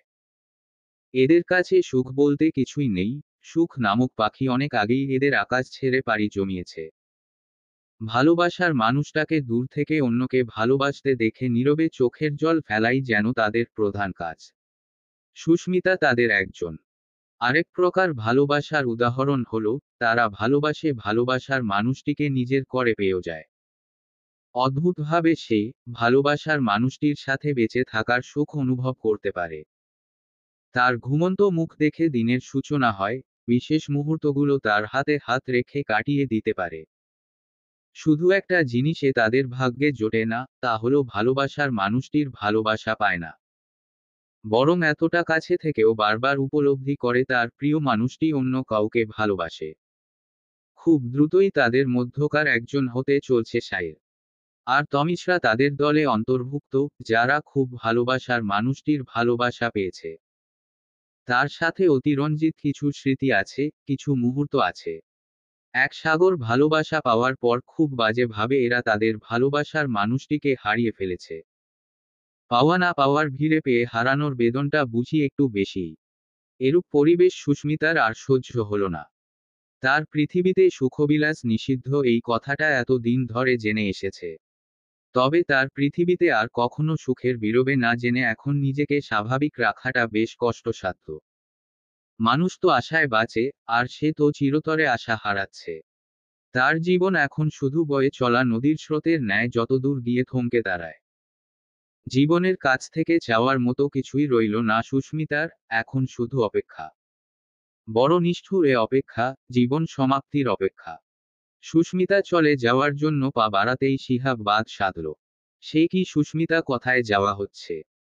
হুট করে সুস্মিতা অস্বস্তিতে পড়ে গেল, অগোছালো কণ্ঠে বলে উঠল, যাওয়ার জন্য সবকিছু প্যাক করা লাগবে।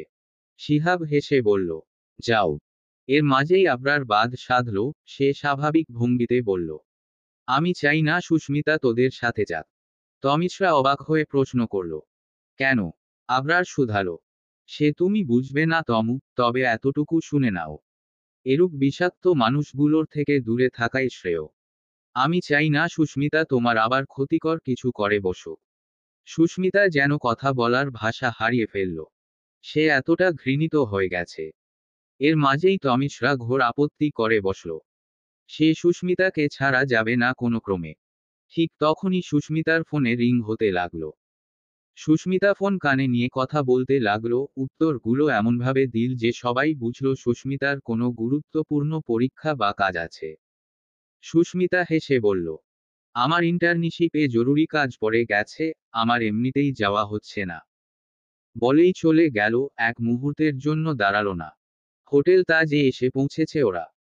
তমিশরা অনেক কিছুর পর এসেছে, সুস্মিতাকে ছাড়া আসতেই চাইছিল না।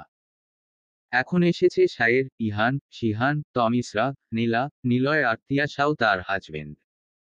কিছুক্ষণ রেস্ট নিয়েই সকলে বেরিয়ে পড়ল, উদ্দেশ্য আরণ্যক রিসোর্ট। রাঙামাটি আসা হয়েছে তমিশরার জোড়াজুড়িতে, তার মতে কর্ণফুলী নদী ছষে বেড়ানোর জন্য রাঙামাটি বেস্ট অপশন। তিয়াশা আর লিওনকে পর্যাপ্ত পরিমাণ প্রাইভেসি দেওয়ার অঙ্গীকার করার পরেই তারা রাজি হয়েছে। এখন ঠিক তাই হচ্ছে, তিয়াশা আর লিওন তাদের হানিমুন উপভোগ করছে। তমিশরা ইহান, শিহান একসাথে হাঁটছে। শায়ের এর মাঝে ওদের থেকে তমিশরাকে নিয়ে এলো। শায়ের তমিশরাকে নিয়ে এগোচ্ছে। ঠিক তখনই শিহান বিরক্ত হয়ে আশফিকে আচ্ছা করে বকে দিচ্ছে, কেন এলো না এই মেয়ে? মনে হয় যেন রাত্রি নয় তার নিজের বাগদান। ব্যাপারটি পর্যায়ক্রমে কয়েকবার ঘটেছে, ফলস্বরূপ ইহান বেশ বিরক্ত। একসময় বলেই ফেলল, বুঝলাম না শিহান, আশফি কি মিস করে কি বোঝাতে চাইছিস? নাকি দুই ভাই একসঙ্গে টোপ ফেলার পায়তারা করছিস? কথা বেশ জোরেই বলে ফেলেছে, উপস্থিত সবাই হা করে ইহানের দিকে তাকিয়ে রইল। সায়ের বিচলিত কণ্ঠে বলল, কিন্তু তমু বলল শিহান রাত্রি কে পছন্দ করে? এই প্রশ্নের প্রতিউত্তরে তমিশরা বেশ অবাক হলো, এরা কিভাবে পারে এসব বলতে? আর যাই হোক, বড় ভাই ছোট ভাইয়ের একটা সীমারেখা রয়েছে। তাদের এমন বেমানান পরিস্থিতি কাটাতেই শাইরের ফোন বিকট শব্দে বেজে উঠল। কথা শেষ করে শাইর এদিকটায় এসে সিফাত আর নিতুকে দেখে চমকে উঠল। নিতু মানে সিফাতের স্ত্রী। শিহান বিড়বিড় করে বলল, ইহু তোর ভাইটা যেহেতু আসবেই, সাথে তার ডাব্লিউ নিয়ে আসতে হবে। তমিশরা ভ্রু কুঁচকে প্রশ্ন করল, এই ডাব্লিউ কি? ইহান তমিশরাকে মুখ নাড়িয়ে বলল, বউ, বউ। আর শিহানের দিকে ফিরে দাঁতে দাঁত চেপে বলল, বিয়ে হয়েছে তো বউ নিয়ে ঘোরার জন্য, তাই না? সারাটা দিন বেশ সুন্দর কেটেছে। কর্ণফুলী নদীর তীরে একটা পাহাড়ি অঞ্চলে এই রিসোর্ট। এক কথায় মানসিক শান্তি বয়ে আনার জন্য বেশ উপযুক্ত। নরম ঘাসের উপর বসে গল্প মুশগুল ছিল সকলেই। মাঝে মাঝে শুধু সিফাত শায়েরকে নিয়মমাফিক কনগ্রাচুলেশন জানাচ্ছে, বিয়ে উপলক্ষে। সন্ধ্যা 6টা রিসর্ট বন্ধ করে দেওয়া হয়। এই রিসর্টটি সেনাবাহিনী কর্তৃক পরিচালিত। রিসর্ট থেকে বের হওয়ার উদ্দেশ্যে সবাই হাঁটা দিল, পথটা একটু এলোপাথারি পাহাড়ের উপর দিয়ে রাস্তা হওয়াতে সাবধানে হাঁটতে হয়। চারপাশে ঝাপটা আলো, শীত পেরিয়ে বসন্ত ছুঁই ছুঁই। তবুও কিছুটা কুয়াশারা ভিড় পেতেছে। সোডিয়ামের লাল নীল আলো নিয়ে ল্যাম্পপোস্টগুলো সারিবদ্ধ হয়ে দাঁড়িয়ে আছে। পরিবেশটা কিছুটা ভুতুড়ে ঠেকেছে, পাহাড়ের কোল ঘেঁষে পথে ধরেছে মানুষজন। তমিশরা একমনে হাঁটছে, পাশের ঝোপে একটা কোকিল এক নাগারে ডেকে চলছে। তমিশরা বিড়বিড় করে বলে উঠল, এই কোকিল তো বেশ অকালপক্ষ, আগেই ডাকাডাকি শুরু করেছে, নিজের সঙ্গীকে আকর্ষণ করতে। তমিশরা নিজেকে একা অনুভব করার আগেই তার পাশে এসে হাঁটতে লাগলো শায়ের। চমৎকার হেসে তমিশরার দিকে একটা হাওয়াই মিঠাই এগিয়ে দিল। তমিশরা হাওয়াই মিঠাই খাওয়ার জন্য ব্যতিব্যস্ত হয়ে পড়ল। শায়েরও ঠিক তাই করল, প্রেয়সীকে দুচোখ ভরে দেখতে লাগলো। এ তৃষ্ণা যেন মিটবে না এ জন্মে। তমিশরা শায়েরের দৃষ্টি বুঝতে পেরেছে। সে চাইলেও অস্বীকার করতে পারবে না, শায়ের যে তাকে ভীষণ ভালোবাসে। তমিশরা দীর্ঘশ্বাস ফেলল, এই লোক তার অনেক কাছের কেউ ছিল। অথচ আজ তার সাথে যোজন যোজন দূরত্ব। অথচ ছোটবেলায় তার গলায় ঝুলে মুহূর্তের পর মুহূর্ত কেটেছে। তমিশরা ফিক করে হেসে ফেলল, হাত নেড়ে বলল, সুন্দর না শায়ের ভাই? শায়ের সম্মোহিত কণ্ঠে বলল, হ্যাঁ সুন্দর, প্রেয়সী পাশে থাকলে মৃত্যুও সুন্দর। তমিশরা তারা দিল, দ্রুত চলুন, আমরা পলওয়েল রিসোর্টে যাব তো। শায়ের বাধা দিল, এত তারার প্রয়োজন নেই তমু, আমরা কালকে যাব। এত জার্নি করলে তুমি অসুস্থ হয়ে যাবে। তমিশরা কিছু বলল না, শুধু গাল ফোলালো। যা দেখে শায়ের হেসে ফেলল। তমিশরা অবাক হয়ে দেখল, হাসলে শায়েরকে বেশ লাগত। আবিরের পর এই প্রথম কারো হাসি বেশ মনে ধরেছে তার। তবে পার্থক্য এই যে, শায়ের সহজে হাসে না। আবির সম্পূর্ণ ব্যতিক্রম, সবসময় হাসি হাসি মুখ করে থাকবে, অথচ সে হাসির আড়ালে চাপা পড়ে ছিল পাহাড়সম দুঃখ। পলওয়েল পার্কের সামনে নেমে তমিশরা একটু অবাক হলো। শায়েরের দিকে তাকিয়ে বলল, শায়ের ভাই, এত দেখছি রিসর্ট নয় পার্ক। শায়ের মাথা নেড়ে সায় দিল, ঠিকই এটি পার্ক। তমিশরা এবার মুখ ফুলিয়ে জিজ্ঞেস করল, তবে আমায় বলেননি কেন? কাল থেকে আমি ভুল একটা নাম ধরে চিল্লাপাল্লা করছি। আজ্ঞে হ্যাঁ ম্যাম। তমিশরা শায়েরের দিকে কটমট দৃষ্টিতে তাকিয়ে ভেতরে প্রবেশ করল। সময়টা গোধূলির শেষ লগ্ন। পলওয়েল পার্কটি কর্ণফুলী নদীর তীর ঘেঁষে তৈরি করা হয়েছে। পাহাড় কেটে এতে বিশাল সৌন্দর্য নিয়ে এসেছে। পুলিশ ধারা চালিত এই পার্কটি রাঙামাটির ভ্রমণের জন্য অন্যতম সুন্দর একটি স্থান। তমিশরা হাঁটতে হাঁটতে একটা স্মারকলিপির সামনে এসে দাঁড়ালো। লেখাটুকু পড়ে স্তব্ধ হয়ে গেল। কোনো এক আমেরিকান প্রবাসী তার স্ত্রীকে নিয়ে রাঙামাটি ঘুরতে এসেছিল। সে ভ্রমণকে উপভোগ করতেই হয়তো তারা কর্ণফুলী নদী ভ্রমণ করছিল, ঠিক তখনই তারা পড়ল এক ভয়াবহ ঝড়ের কবলে। দুর্ঘটনা যা ঘটার ছিল ঘটে গিয়েছে, তারা তার সাথে পারে ফিরতে পারেনি। বেশ খোঁজাখুঁজি করে পর তাদের মরদেহ উদ্ধার করা হয়েছিল। অদ্ভুতভাবে তাদের মরদেহ ছিল একে অপরকে আলিঙ্গনকৃত।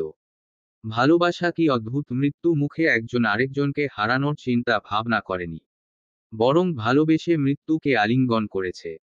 টমিসরা দীর্ঘশ্বাস ফেলে তীরের দিকে এগিয়ে গেল। সূর্য প্রায় অস্তমান, পাড়ের চারপাশ লালাভা ঠিকরে পড়ছে। নদীর শেষ দিকটায় সূর্যর রক্তটা রং মিলেমিশে একাকার হয়ে আছে। দেখে মনে হচ্ছে কেউ বুঝি পরম যত্নে নদীর বুকখানা আলতা রাঙা করে দিয়েছে। খালি পায়ে টমিসরা নদীর কিনারায় দাঁড়িয়ে পড়ল। চারপাশে শান্ত শীতল পরিবেশ, নদীও বেশ খোশমেজাজে রয়েছে। এই তো মৃদুমন্দ বাতাস বইছে, তার সাথে তাল তাল মিলিয়ে ছোট ছোট ঢেউ তরঙ্গ খেলা করছে যেন। যা দুলে দুলে পারে আছড়ে পড়ছে, পাশে বাঁধা ডিঙ্গি নৌকা খানা বেশ দুলে দুলে উঠছে। টমিসরা মুগ্ধ হয়ে তাকিয়ে রইল, কর্ণফুলীর তীরে এমনি একটা বিকালের কথা আজও মনে পড়ে। টমিসরা তখন এসএসসি পরীক্ষার ছুটিতে বেড়াতে এসেছিল। তখন বড় ভাইয়া আপু সকলেই সাথে ছিল। সেদিন এমনি এক সন্ধ্যায় কর্ণফুলীর শীতল পানিতে পা ডুবিয়েছিল। সে এক গভীর মনোযোগ। ঠিক তখনই মনোযোগের বিঘ্ন ঘটিয়ে টমিসরা হাতে থাকা ফোনটি বিকট শব্দে তুলতে লাগল। ফোন স্ক্রিনে শুভ্র পুরুষ ভেসে উঠতেই টমিসরা জটপট ফোন তুলল। ওপাশ থেকে ঝংকার তোলা কণ্ঠস্বর ভেসে এলো। তো জনাবা কি করছেন? টমিসরা ব্যাপক হেসে বলল, এই তো নদীর শীতল ছোঁয়ায় হৃদয় অগ্নি নেভানোর ক্ষুদ্র প্রচেষ্টা চালাচ্ছি। তাই নাকি? তো আপনার ক্ষুদ্র মনে এই অগ্নিগিরির উদ্ঘাট হলো কিভাবে? কেন আপনার জন্যে? আবির খানিকটা অবাক হয়ে বলল, আমি আমার ছাত্রাবাসে বসে অঙ্ক কষছিলাম। টমিসরা হেসে বলল লাগলো, আরে, as like a love travels, আপনি এখানেই আছেন আর আমাকে জ্বালিয়ে মারছেন। এই যে কাল আমি পাহাড়ের আঁকাবাঁকা পথ ধরে হাঁটছিলাম, তখন আকাশের রূপালী চাঁদ দেখে আমি আপনাকে অনুভব করলাম। এই যে নদীর কলকল ধ্বনি, শান্ত শীতল বাতাস বইছে, এই শীতল বাতাস আমাকে আপনার কথাই বলছে। এখানেও আপনার অস্বস্তি বিদ্যমান, আপনি আছেন। আবির হয়তো খানিকটা অবাক হয়েছিল। নিজের অবাকের চূড়ান্ত পর্যায়ে থামিয়ে প্রশ্ন করল, তা টাইম ট্রাভেলসের ন্যায় আপনার এই লাভ ট্রাভেলর কোনো সূত্র নেই ম্যাম? টমিসরা কিছুক্ষণ ভেবে সূত্র প্রদান করল, এই যে আপনি কোথায় একটা বিচরণ করছেন, হাঁটছেন কিংবা কোনো কাজ করছেন, অর্থাৎ আপনি এখানটায় বিরাজমান। ঠিক একই মুহূর্তে পৃথিবীর অন্য প্রান্তের রূপালী চাঁদ অথবা পথের ধূলিকণা গুলো আপনার অস্বস্তি অনুভব করে। কোনো এক অজানা পথে প্রান্তরে আপনার নাম জপ করতে করতে কেউ একজন হেঁটে চলে। আপনি তখন তার মনে বিদ্যমান থাকেন, আর তার মনের আকুতি সে প্রকৃতির মাঝে ব্যক্ত করে। আর এইটা সম্ভব হয় শুধুমাত্র লাভ ট্রাভেলস এর মাধ্যমে। অর্থাৎ আপনি এইরূপেই আপনার অজান্তে অন্য কোনো প্রান্তে বিরাজ করছেন। আবির বিস্ময় নিয়ে বলেছিল, তবে জনাবা, আমি আপনার লাভ ট্রাভেলস এর সবসময় বিদ্যমান থাকতে চাই। রাখবেন আমায় প্লিজ? বলেই শব্দ করে হেসে ফেলেছিল। সে এক ঝংকার তোলা হাসির শব্দ। আজও যেন তার কানে বাজে আবিরের সে হাসির আওয়াজ। টমিসরা হাত প্রসারিত করল, শীতল হাওয়ায় নাক মুখ ঠান্ডা হয়ে গেছে। কি যেন একটা প্রশান্তি ভর করল তার মাঝে। এতক্ষণে কল্পনা করা অতীতের সেদিনটির ন্যায় আজও আকাশে রূপালী চাঁদ। তার জ্যোৎস্নার আলোয় চারপাশে অন্যরকম এক আবেশের সৃষ্টি হচ্ছে। টমিসরা হাত বাড়িয়ে জ্যোৎস্না ধরার চেষ্টা করল, তার হাতে জ্যোৎস্নার অপরূপ আলোয় কিন্তু তা ফিকে ধরা যায় না। অদ্ভুত জ্যোৎস্না বুঝি ধরা যায়, আবিরও ঠিক একই, তাকে কল্পনায় আঁকা যায়, অনুভব করা যায়। কিন্তু বড্ড ফিকে সে ধরা যায় না, ফাঁকি দিয়ে পালায়। টমিসরা আবছা নদীর পানে হাত বাড়িয়ে বলে উঠল, আমি আজও আপনার বিষাদিনী আবির, আপনি আর ফিরে এলেন না। অথচ আমি আজও আপনার বিরহিনী। টমিসরা অস্ফুটে আওড়ানো কথাগুলো পাশেই সাইয়ের বেশ শুনতে পেয়েছিল। আবিরের জন্য অপেক্ষা হয়তো টমিসরার চিরজীবনের। এ অপেক্ষা যে অফুরন্ত, ফুরাবেই বা কি করে? একজন মানুষ যে কিনা হারিয়ে গেছে। কোথায় গেছে সে জানে না। তাকে ঠকিয়ে পালিয়েছে কিনা তাও জানেন না। এমনকি এও জানেন না মানুষটি পৃথিবীতে বিদ্যমান আছে কিনা। এ যে অদ্ভুতভাবে খোয়ানো, এর শোকের রেশ কাটবার নয়। হুট করে নিজের চির প্রতিদ্বন্দ্বী, সবচেয়ে অপছন্দের লোকটার জন্য মনটা বিষণ্ণতায় চেয়ে গেল। সাইয়ের চোখ বন্ধ করে অনুভব করল, ভালোবেসে কেউ ভালো নেই, কেউ না। সকাল সকাল ঘুম থেকে উঠে সাইয়ের রুমের দিকে এগিয়ে যাচ্ছে তমিশরা। হোটেলে এসেও যে এই লোক কিভাবে এরূপ মিটিং বসাতে পারে, তা যেন তার ভাবনায়ও আসছে না। তমিশরা ভালো করে লক্ষ্য করতেই দেখল সবাই উপস্থিত, সবাই বলতে যারা এসেছে তারা সকলে। তমিশরা অলস ভঙ্গিতে হাই তুলল। সাইরের দিকে তাকিয়ে দেখল, স্যুট বুট পরে একেবারে রেডি। তমিশরা আপনা আপনি ভ্রু জোড়া কুঁচকে ফেলল। সাইর তার প্রশ্নবিদ্ধ দৃষ্টি বুঝতে পেরে বলল, আমার একটা গুরুত্বপূর্ণ কাজ পড়ে গেছে তমু। আজকের মধ্যে ঢাকা যাওয়া লাগবে, দিন দুয়েকের মধ্যেই ফিরব। এখানে তো লিওন ভাই আছেই আর সিফাতও আছে, আশা করি কোনো সমস্যা হবে না। সাবধানে থাকিস। তমিশরা তপ্ত শ্বাস নিল, এক প্রকার ভাবনাহীন বলে ফেলল, আসলে আমার এখন মনে হচ্ছে আপনি একজন দায়িত্ববান কর্মকর্তা হলেন কি করে। কেমনে সম্ভব ভাই, এত সব কাজ ফেলে আপনি বিয়ে খাচ্ছেন? আজ মামাতো বোনের বিয়ে, তো পরশু তার হানিমুনেও মানে এখানে এলেন। অথচ আপনার কত কাজ, এর মাঝেই আবার আপনার বিয়ে। বিয়ের পর কি করবেন তা না হয় বাদই দিলাম। আপনি ভাই। এতটুকু বলেই তমিশরা জিভে কামড় বসালো। কি বলতে কি বলে ফেলেছে, সে ভুলেই গেছে সাইরের বিয়েটা তার সাথেই হতে যাচ্ছে। সাইরের চোখে মুখে দুষ্টু হাসির রেশ দেখা গেল। তমিশরা বেশ বিব্রত বোধ করছে, সাইরের এরূপ হাসির সাথে সে পূর্ব পরিচিত নয়। সাইর হাসি হাসি মুখ বজায় রেখেই তমিশরার দিকে ঝুঁকে বলল, আরে এই জন্যই তো এত চিন্তা, আমার বিয়ের কনেটার সেফটি নিশ্চিত করাও আমায় দায়িত্ব, তাই না বল? তমিশরা অস্বস্তিতে পড়ল। শিহান লাফিয়ে লাফিয়ে বলে উঠল, তুমি চিন্তা করো না, আমরা আছি তো। সাইর বলে উঠল, তোরা আছিস দেখেই তো চিন্তা। শিহান ভ্রু কুঁচকে ফেলল। এর মাঝেই তমিশরা বলল, তাহলে এই দিকে আমার একটা ফ্রেন্ড ছিল, ওর সাথে দেখা করে আসি। সাইর কিছুক্ষণ ভেবে বলল, জায়গা চিনিস? তমিশরা মাথা নাড়ল। সাইর ফের বলে উঠল, তবে বেশ শিহানকে নিয়ে গেলেই হবে। একা যাওয়ার প্রয়োজন নেই, কেমন? তমিশরা বাধ্য মেয়ের মতো মাথা নাড়ল। রুম থেকে একে একে সবাই বেরিয়ে গেল। তমিশরা এখনো বিছানায় এক কোণে বসে। সাইর নিজে তমিশরার দিকে এগিয়ে গেল। সদ্য ঘুম থেকে উঠা তমিশরা ফোলা ফোলা গাল ছুঁয়ে দিতে বেশ ইচ্ছে করছে। সাইর তমিশরার মাথায় হাত বুলিয়ে দিল। তমিশরা বোকা বোকা দৃষ্টি নিক্ষেপ করতেই সাইর চমৎকার হেসে তমিশরার গালে হাত রাখল। এতক্ষণে নিজেকে সামলে নিলেও তমিশরা এরূপ দৃষ্টি তাকে এলোমেলো করে দিয়েছে। সাইয়ের স্পর্শে তমিশরা যেন কেঁপে উঠেছে। সাইয়ের হাত সরিয়ে ফেলল। তমিশরা লেপ্টে থাকা অবাধ্য চুলগুলো তাকে আরো বেশি দ্বিধায় ফেলছে। সে নিজেকে দমন করে নিল, শক্ত কণ্ঠে বলল, নিজের খেয়াল রেখ। তমিশরা পরপর মাথা নাড়ল। সাইয়ের দ্রুতপদে বেরিয়ে গেল। আর এক মুহূর্ত যদি এখানে থাকে সে ভুলভাল কর্মকাণ্ড করে বসবে। সাইরের চলে যাওয়ার পর আগুগোছে তমিশরা বলল, সাবধানে যাবেন সাইয়ের ভাই। পেছনে ফিরে তমিশরার দিকে উদাস চোখে তাকিয়ে একটা ছোট্ট ব্যাগ দিল তাকে। আরেকবার সে সতর্ক বাণী আওড়ালো। হুট করে বলে বসল, আমাকে ছেড়ে চলে যাস না পুতুল, বড্ড ভালোবাসি। তমিশরা কিছু বলতে পারল না। শুধু ভাষা ভাষা চোখে তাকিয়ে রইল। কিছুক্ষণ পেরিয়ে গেল। সাইর চোখের আড়ালে চলে গিয়েছে। তমিশরা ধীর পায়ে ছাদের দিকে গেল। 10 তলা বিশিষ্ট হোটেলের ছাদ, বেশ দূর পর্যন্ত দেখা যায় অনায়াসেই। তমিশরা দেখল দূরের পাহাড়, রাশি রাশি মেঘমালা। চারপাশে এখনো হালকা কুয়াশা, যদিও সূর্যের আলোয় তা উধাও হয়ে যাচ্ছে। বোঝাই যাচ্ছে না তাদের মিলিয়ে যাওয়া। তমিশরা ঠোঁট কামড়ে ধরল, আবিরও ঠিক এভাবে উধাও হয়েছিল। ভোরের কুয়াশারা তো ফেরে দিন পর পর কিংবা বছরের পর, কিন্তু আবির আর ফেরেনি। তমিশরা হাতের ব্যাগটা খুলে ফেলল। খুলতেই চোখের পড়ল একটা গোলাপের তোড়া, লাল হলুদ কয়েক প্রকার গোলাপের মিশেলে বানানো। অদ্ভুতভাবে এখানে এত প্রজাতির মাঝেও সাদা গোলাপ নেই। সাইর রাখতে চায় না। তার জীবন থেকে শুভ্র পুরুষের নিশান মুছে ফেলতে চায়। তমিশরা হাসল, সে এক অদ্ভুত হাসি। প্যাকেটের লাল টকটকে কাচের চুড়িগুলো বেশ কয়েকবার নাড়িয়ে দেখল।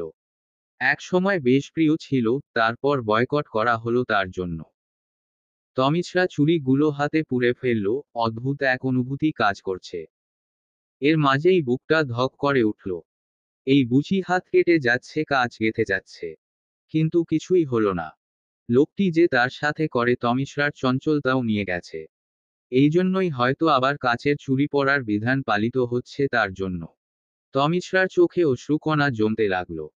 এতদিনে সে যা করেনি আজ তাই করতে অগ্রসর হলো। ফুলের তোড়া বুকে জড়িয়ে ধরল, হাজারো অভিমান মিশ্রিত কণ্ঠে বলল উঠল, আমি চিরদিন আপনার বিষাদিনী হয়ে থাকবো আবির। কিন্তু আপনার অপেক্ষায় নয়। অপেক্ষাদের মৃত্যু হোক। আমি এক নতু। তমিশ্রা শব্দটি সম্পূর্ণ করতে পারল না। পেছনে থেকে কেউ একজন তার মুখ চেপে ধরল। অনুভব করার মতো ফুরসতটুকুও পেল না মেয়েটা। নাকে কোনো রুমাল ছুঁতেই ধীরে ধীরে চৈতন্য হারালো। তমিশ্রা ঢলে পড়ল, পেছনে রইল তার অঙ্গীকার। আবিরকে ভুলে নতুন জীবন শুরু করার অঙ্গীকার সে আর করে উঠা হলো। জীবন তাকে নতুন উত্থানের দিকে টেনে নিয়ে গেল। চোখ পিটপিট করে তাকাতেই তমিশ্রা অপরিচিত এক পরিবেশ অনুভব করল। সে একটা রুমে নিজেকে আবিষ্কার করল, যা সম্পূর্ণ অজ্ঞাত। রুমে 0 পয়েন্টের বাল্ব জ্বলছে। সোডিয়ামের ঝাপটা নিরেট আলোয় সে হাতড়ে চারপাশটা খেয়াল করল। বেশ বুঝতে পারল এখন রাত। মাথাটা অনেক ভার অনুভব হচ্ছে। তমিশ্রা উঠে দাঁড়ালো, ঠিক তখনই কয়েকজন মেয়ে কিছু জিনিসপত্র নিয়ে রুমে প্রবেশ করল। তারা এসেই তমিশ্রাকে নিয়ে ব্যতিব্যস্ত হয়ে পড়ল। তমিশ্রা তাদের সাথে বিয়ের সাজগোজের প্রয়োজনীয় জিনিসপত্র দেখে অবাকের সপ্তম পর্যায়ে পৌঁছাল। মেয়েগুলো যা বলল তার সারমর্ম এই যে, তাকে এখন বিয়ের জন্য তৈরি হতে হবে। একটু পর তার বিয়ে করার সাথে তা এরা বলতে পারছে না। তমিশ্রা চট করে বুঝতে পারল সে কিডন্যাপ হয়েছে। প্রথমে বেশ অনুনয় করল তাকে পালাতে সাহায্য করবার জন্যে। কিন্তু মেয়েগুলো কিছুতেই রাজি হলো না। তমিশ্রা তখন আস্তে করে পাশে থাকা কাচের গ্লাসটি হাতে নিয়ে নিল। গ্লাসটি ভেঙে একটি কাচের টুকরো নিজের হাতে নিয়ে নিল। আর যাই হোক, নিজের জীবনে এত বড় দুর্ঘটনা ঘটতে সে দিবে না। তাই তো মাথায় উপস্থিত বুদ্ধি হিসেবে যা এলো তা করার সিদ্ধান্ত গ্রহণ করল। হাতের শিরার উপর কাচের টুকরোটি ধরে বলল, দেখ, আমার দিকে এগোবে না, আমি কিছু একটা করে বসব। তমিশ্রার কথায় মেয়েগুলো বেশ আতঙ্কিত হয়ে পড়ল। কিন্তু তমিশ্রার ভাবনা মতো কিছুই হলো না, বরং তারা জোরে স্যার স্যার বলে চেঁচাতে লাগলো।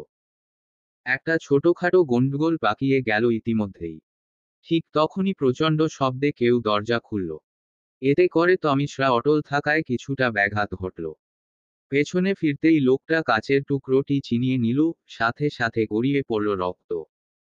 হাত কেটে গেছে লোকটার, তমিশ্রারও খানিকটা কেটেছে। ব্যথায় হাত ছেড়ে সামনে তাকাতেই তমিশ্রা চমকে উঠল, মুখ থেকে বিস্ময়ের সহিত বেরিয়ে এলো, শেহতাজ। কিছুক্ষণের মধ্যেই রুম আলোকিত হয়ে উঠল, বাকি বাল্বগুলো জ্বালিয়ে দেওয়া হয়েছে। তমিশ্রা অবাক হয়ে সামনে মাস্ক করা ব্যক্তি দেখছে। হ্যাঁ, এই তো শেহতাজ। অদ্ভুতভাবে এই লোককে সে ভালো করে দেখেনি। প্রথম দিন সে তখন জ্ঞান হারিয়েছিল। তখন ঝাপসা দেখে তাকে আবির সাব্যস্ত করছিল। এরপর দেখেছে অন্ধকারে। আর সেদিন তিয়াশাপুর হলুদে লোকটা বসে ছিল এক কোণে, তবে মাস্ক পরে। যখন মাস্ক খুলেছে তখন আলোর বিপরীতে বসে ছিল। তমিশ্রা মূলত একে পর্যবেক্ষণ করার সুযোগে পায়নি। আবিরের সাথে মিল খুঁজতে গিয়ে ঘোরে বেঘোর হয়েছে। মানুষটাকে হারানোর পর তাকে ফিরে পাওয়া এমন একটা রূপ ধারণ করেছে যে এখন সে ভীতির সৃষ্টি করছে। এমন সব ব্যাপারে সে তার ষষ্ঠ ইন্দ্রিয় কাজে লাগানো তো দূরে থাক, স্বাভাবিক থাকতে পারছে না। তমিশ্রার ভাবনার মাঝেই শেহতাজ তার দিকে এগিয়ে এলো। সাথে সাথে নাসারন্ধ্র ভেদ করে এক চিরপরিচিত ঘ্রাণ মস্তিষ্কময় ছড়িয়ে পড়ল। না না, এখনো ঘোর নয়, সত্যি। তমিশ্রা অনুভব করল তার দৃষ্টি ক্রমশ ঝাপসা হয়ে আসছে। কিন্তু সে চোখ খুলে রাখার আপ্রাণ চেষ্টা চালাচ্ছে, কারণ সামনেই শেহতাজ মাস্ক খুলে ফেলেছে। তমিশ্রা ব্যর্থ চোখে দেখল লোকটা হাসছে, আর কিছু দেখতে পেল না, ঢলে পড়ল। তখনই লোকটা তাকে নিয়ে ব্যস্ত হয়ে পড়ল, বিড়বিড় করে বলতে লাগলো, পাখি উঠো, চোখ খুলে দেখ প্লিজ। বিয়ের কনেদের এভাবে জ্ঞান হারাতে নেই, শোন। কনের সাজে বসে ঝিমুচ্ছে আশফি। এই তো ঘুমে ঢুলু ঢুলু হয়ে পড়ে যাবে অবস্থা। আশফি অসল ভঙ্গিতে ভাবতে লাগলো, সত্যি সত্যিই কি তার বিয়ে হয়ে গেছে? এমন উদ্ভট ভাবে বুঝি বিয়েও হয়। আশফি, এসো আমরা রাতের খাবারটা সেরে ফেলি। আশফি বাধ্য মেয়ের মতো খাবার টেবিলে বসে পড়ল। খেতে শুরু করার আগে প্রশ্ন করল, ভাইয়া আমার সত্যি বিয়ে হয়ে গেছে? সাথে সাথে মৃদু হাসির আওয়াজ এলো। আশফির মাথায় টোকা মেরে বলল, ইয়েস মাই ডিয়ার শালিকা। আশফি খেতে শুরু করলো, কথা না বলে থাকতে পারছে না। ফের বলতে লাগলো, ভাইয়া জানেন আপু কিন্তু আপনাকে খুব ভালোবাসে খুব। জানি দেখেই তো এত কিছু। জানেন, ছোটবেলার কথা খুব একটা মনে নেই। আমি যখন অষ্টম শ্রেণীতে পড়ি তখন তো এই অনাকাঙ্ক্ষিত ঘটনাটা ঘটে। এর আগে আপু এত উড়নচণ্ডী ছিল। একটু স্থির বসতো না, সারাদিন নেচে গেয়ে বেড়াতো। তারপর হঠাৎ সব বদলে গেল। আপু তো একদম অস্বাভাবিক হয়ে পড়েছিল। আপনি চলে যাওয়ার পর আপু যেন পাথরে পরিণত হয়ে গিয়েছিল। সারাক্ষণ চুপচাপ থাকতো। যাকে হাসির রাজকন্যা বলা হতো, সেই মেয়েটাই হাসতে ভুলে গেল। নিজের প্রিয় গ্রাম ছেড়ে আপু যন্ত্রিক শহরে পাড়ি জমালো। বাবার পাগলি মেয়েটি আর বাবা মুখো হয় না বহুদিন। সেই থেকে বদলে গেল আপু। আমিও ভুলে গেলাম আমার আপু আগে কেমন ছিল। শুধু জানলাম আমার বোনটি খুবই কঠিন প্রকৃতির, যে প্রাণ খুলে হাসতে জানে না। অনেক কষ্টে যার হৃদয় ভার হয় না, অশ্রু বাষ্পে পরিণত হয় না। এত কিছুর মাঝেও মাঝে মাঝে যখন খুব বায়না করে আপুর সাথে ঘুমাতে যেতাম। মাঝরাতে ঘুম ভেঙে গেলে দেখতাম আপুর যন্ত্রাসাগরের শব্দহীন কান্না। ইসস কি লোমহর্ষক সে মুহূর্ত, আপনি দেখলে আপনারও কলিজা কেঁপে উঠত। কাঁদতে কাঁদতে শ্বাস বন্ধ হয়ে আসতো। একসময় আপু শ্বাস নিতে পারত না। শ্বাসকষ্টের রোগীর ন্যায় ছটপট করতে শুরু করত। সে শ্বাসরুদ্ধকর পরিস্থিতি যদি আপনি দেখতেন তবে আপনিও শিউরে উঠতেন। এভাবেই চলতে থাকলো। আমিও মনে মনে ঠিক করে নিয়েছিলাম আর যাই হোক কাউকে ভালোবাসার মতো দুঃসাহস করব না। কখনোই না, কিন্তু দেখুন আমিও একই কারাগারে নিক্ষিপ্ত হলাম। এইটুকু বলেই আশফি থামল, দীর্ঘশ্বাস ফেলে আবার বলতে লাগলো, তবে আমার পাথরের ন্যায় জমে যাওয়া বোনটাকে আমি অভিমান করতে দেখেছি। অভিযোগ করতে দেখেছি, রাগ করে মুখ ফোলাতে দেখেছি। আপনার কাছে সে নিজেকে একেবারে ভেঙ্গে চুরে প্রকাশ করে ভাইয়া। যেমনটা সাইয়ের ভাই করত তমাপুর কাছে, সুস্মিতা আপু সাইয়ের ভাইয়ের কাছে। অবশেষে আমি বিশ্বাস করলাম পৃথিবীর সবচেয়ে কঠিন, পাহাড়ের ন্যায় অটল মানুষগুলো ও দিনশেষে কারো না কারো কাছে অভিমানী। যার কাছে সে নিজেকে একদম ভেঙ্গে চুরে প্রকাশ করে। এক প্রকার খোলা ডায়েরির মতো। আশফির মাথায় টোকা পড়ল। আমার একমাত্র শালিকা বিয়ে দিয়েছি শিহান মাহমুদের কাছে। উনি কোনো প্রকার হেরফের করে চলবে না বুঝছো। তখনই মেকআপ আর্টিস্ট মেয়েটা বেরিয়ে এলো। শেহতাজ স্যার ম্যামকে সাজানো হয়েছে পুরোপুরি। আজব, এখন এত লুকোচুরি করার কি আছে মাহতাব সাহেব? নিজের আসল ফর্মে ফিরে আসুন। যাই হোক, এই নাম আর পরিচয়পত্র কার কাছ থেকে ধার নেওয়া? শিহানের কথা শুনে আবির তার দিকে তাকিয়ে হাসল।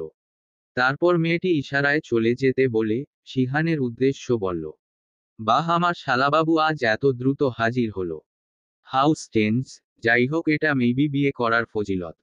আসলেই বিয়ে করলে সবকিছুই বরকতময় হয়ে যায়। শিহান ধপ করে সোফায় বসে পড়ল। আবিরের দিকে তাকিয়ে প্রশ্ন করল, আপনি যে গোগ্রাসে গিলছেন, দেখে মনে হচ্ছে যেন রণক্ষেত্র যাচ্ছেন বিয়ে করতে নয়। আবির হেসে ফেলল, আপনাদের বোন তো মাশাআল্লাহ। মহারানী ভিক্টোরিয়া আমাকে কয়দিন না খাইয়ে রাখে আর হিসেব আছে। তাই পূর্ব প্রস্তুতি নিচ্ছি আর কি। এর মাঝেই ইহানের আগমন ঘটল। আবির ইহানের দিকে তাকিয়ে বলল, অবশেষে ইহান সাহেবের আগমন ঘটল। যাই হোক, আমি তো ভেবেছিলাম আপনি আর আসবেন। ইহান শিহানের পাশে বসে পড়ল। আপনি কি ভুলে যাচ্ছেন এই প্ল্যান আমাদের ছিল? তখন সে মেয়েটি আবার এলো, বিনয়ের সহিত বলল, ম্যাম ভাঙচুর করতে শুরু করেছে স্যার। আবির এবারে উঠে পড়ল। অসীমকে ডেকে বলল, সব ঠিকঠাক করে রাখিস, আমি ডাকলেই আশফি নিয়ে যাবি ওকে। অসীম মাথা নেড়ে সম্মতি জানালো। ইহান আশফির দিকে তাকিয়ে বলল, বনু আনিজি লাগলে চেঞ্জ করে আয়। আবির বাদ সাধল, আপনাদের রঞ্চন্ডী বোন এত সহজে মানবে? একটু আধটু ব্ল্যাকমেইল করার জন্যে ও প্রয়োজন হবে। বলেই আবির হাঁটা দিল। ইহান আশফির ফ্যাকাশে মুখখানার দিকে তাকিয়ে বুঝতে পারল, আজ তার উপর কতটা ঝড় ঝাপটা গিয়েছে। উঠে গিয়ে আশফির পাশে বসে তার হাতগুলো মুঠো পুড়ে নিল। মাথায় হাত বুলিয়ে দিয়ে বলল, মন খারাপ বনু। আশফি কিছু বলল না, শুধু মাথা নাড়ল। ইহান আদুরে কণ্ঠে বলে উঠল, শিহান মেরেছে। আমি ওকে অনেক মারব। আশফি অবাক হয়ে তাকালো। শিহান তার সামনে নিঃসংকোচে বসে ভাবখানা এমন যে কিছুই হয়নি। আশফির সাথে যে সে একটু আগে একটা বন্ধনে আবদ্ধ হয়েছে তা যেন মনেই নেই। ইহানও সেম। কি সুন্দর স্বাভাবিক তার কথাবার্তা। শিহান মেরেছে। আজব, শিহান মারেনি। শিহান তো। আশফি তপ্ত শ্বাস ফেলল। আপাতত তার বেশ কান্না পাচ্ছে। শিহান যে তাকে ভালোবাসে না তার জ্বলজ্জন্ত প্রমাণ হলো। তাই না চাইতেও কেঁদে ফেলল। এতে ইহান, শিহান দুজনেই ভড়কে গেছে। ইহান ব্যস্ত হয়ে পড়ল আশফিকে বোঝানোর চেষ্টা। আশফি কাঁদতে কাঁদতে বলে ফেলল, ইহান ভাইয়া উনি আমায় ভালোবাসে না, রাত্রি আপুকে ভালোবাসে, তবে আমার সাথে এমন কেন করলো? আশফির প্রশ্ন করাটা বেশ আস্তে ছিল বিধায় শিহানের কান অবধি পৌঁছালো না। ইহান বেশ কিছু সময় নিয়ে আশফিকে বোঝালো। ইহানের মনে হলো আশফিকে বোঝানোর জন্য একটা সফট কর্নার দরকার। এই সময় তমিশরার প্রয়োজন ছিল, কিন্তু এখন ওকে পাওয়া সম্ভব নয়। আশেপাশে তাকিয়ে মিহিতার দিকে নজর গেল। এখানে তমিশরার পুরো বন্ধু বান্ধব এসেছে। ইহান উঠে পড়ল, সাথে শিহানকে সাথে নিয়ে গেল।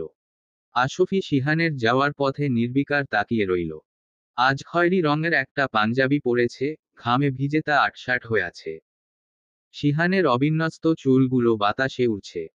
আশফি চোখ বন্ধ করল। এই লোকটার ভালোবাসা না পাওয়ার আক্ষেপে তার মরে যেতে ইচ্ছে করছে। ইহান বেশ কনফিউজড। শিহানের জীবনে সে যে কি চায় তা মূলত সে নিজেই জানে না। সব সময় এমন হতো যে কোনো একটা জিনিস পছন্দ করলে শিহান তা কিনতে চাইতো। তবে সৌভাগ্যবশত সাইয়ের ভাই তা ভুল বুঝে অন্য একটা জিনিস কিনে ফেলত। তখন শিহান, সাইয়ের ভাইয়ের ভয়ে কিছু বলতো না। তবে বাসায় আনলে দেখা যেত ভুল জিনিসটাই শিহানকে বেশ শুট করে, আর তা শিহানের বেশ পছন্দও হতো।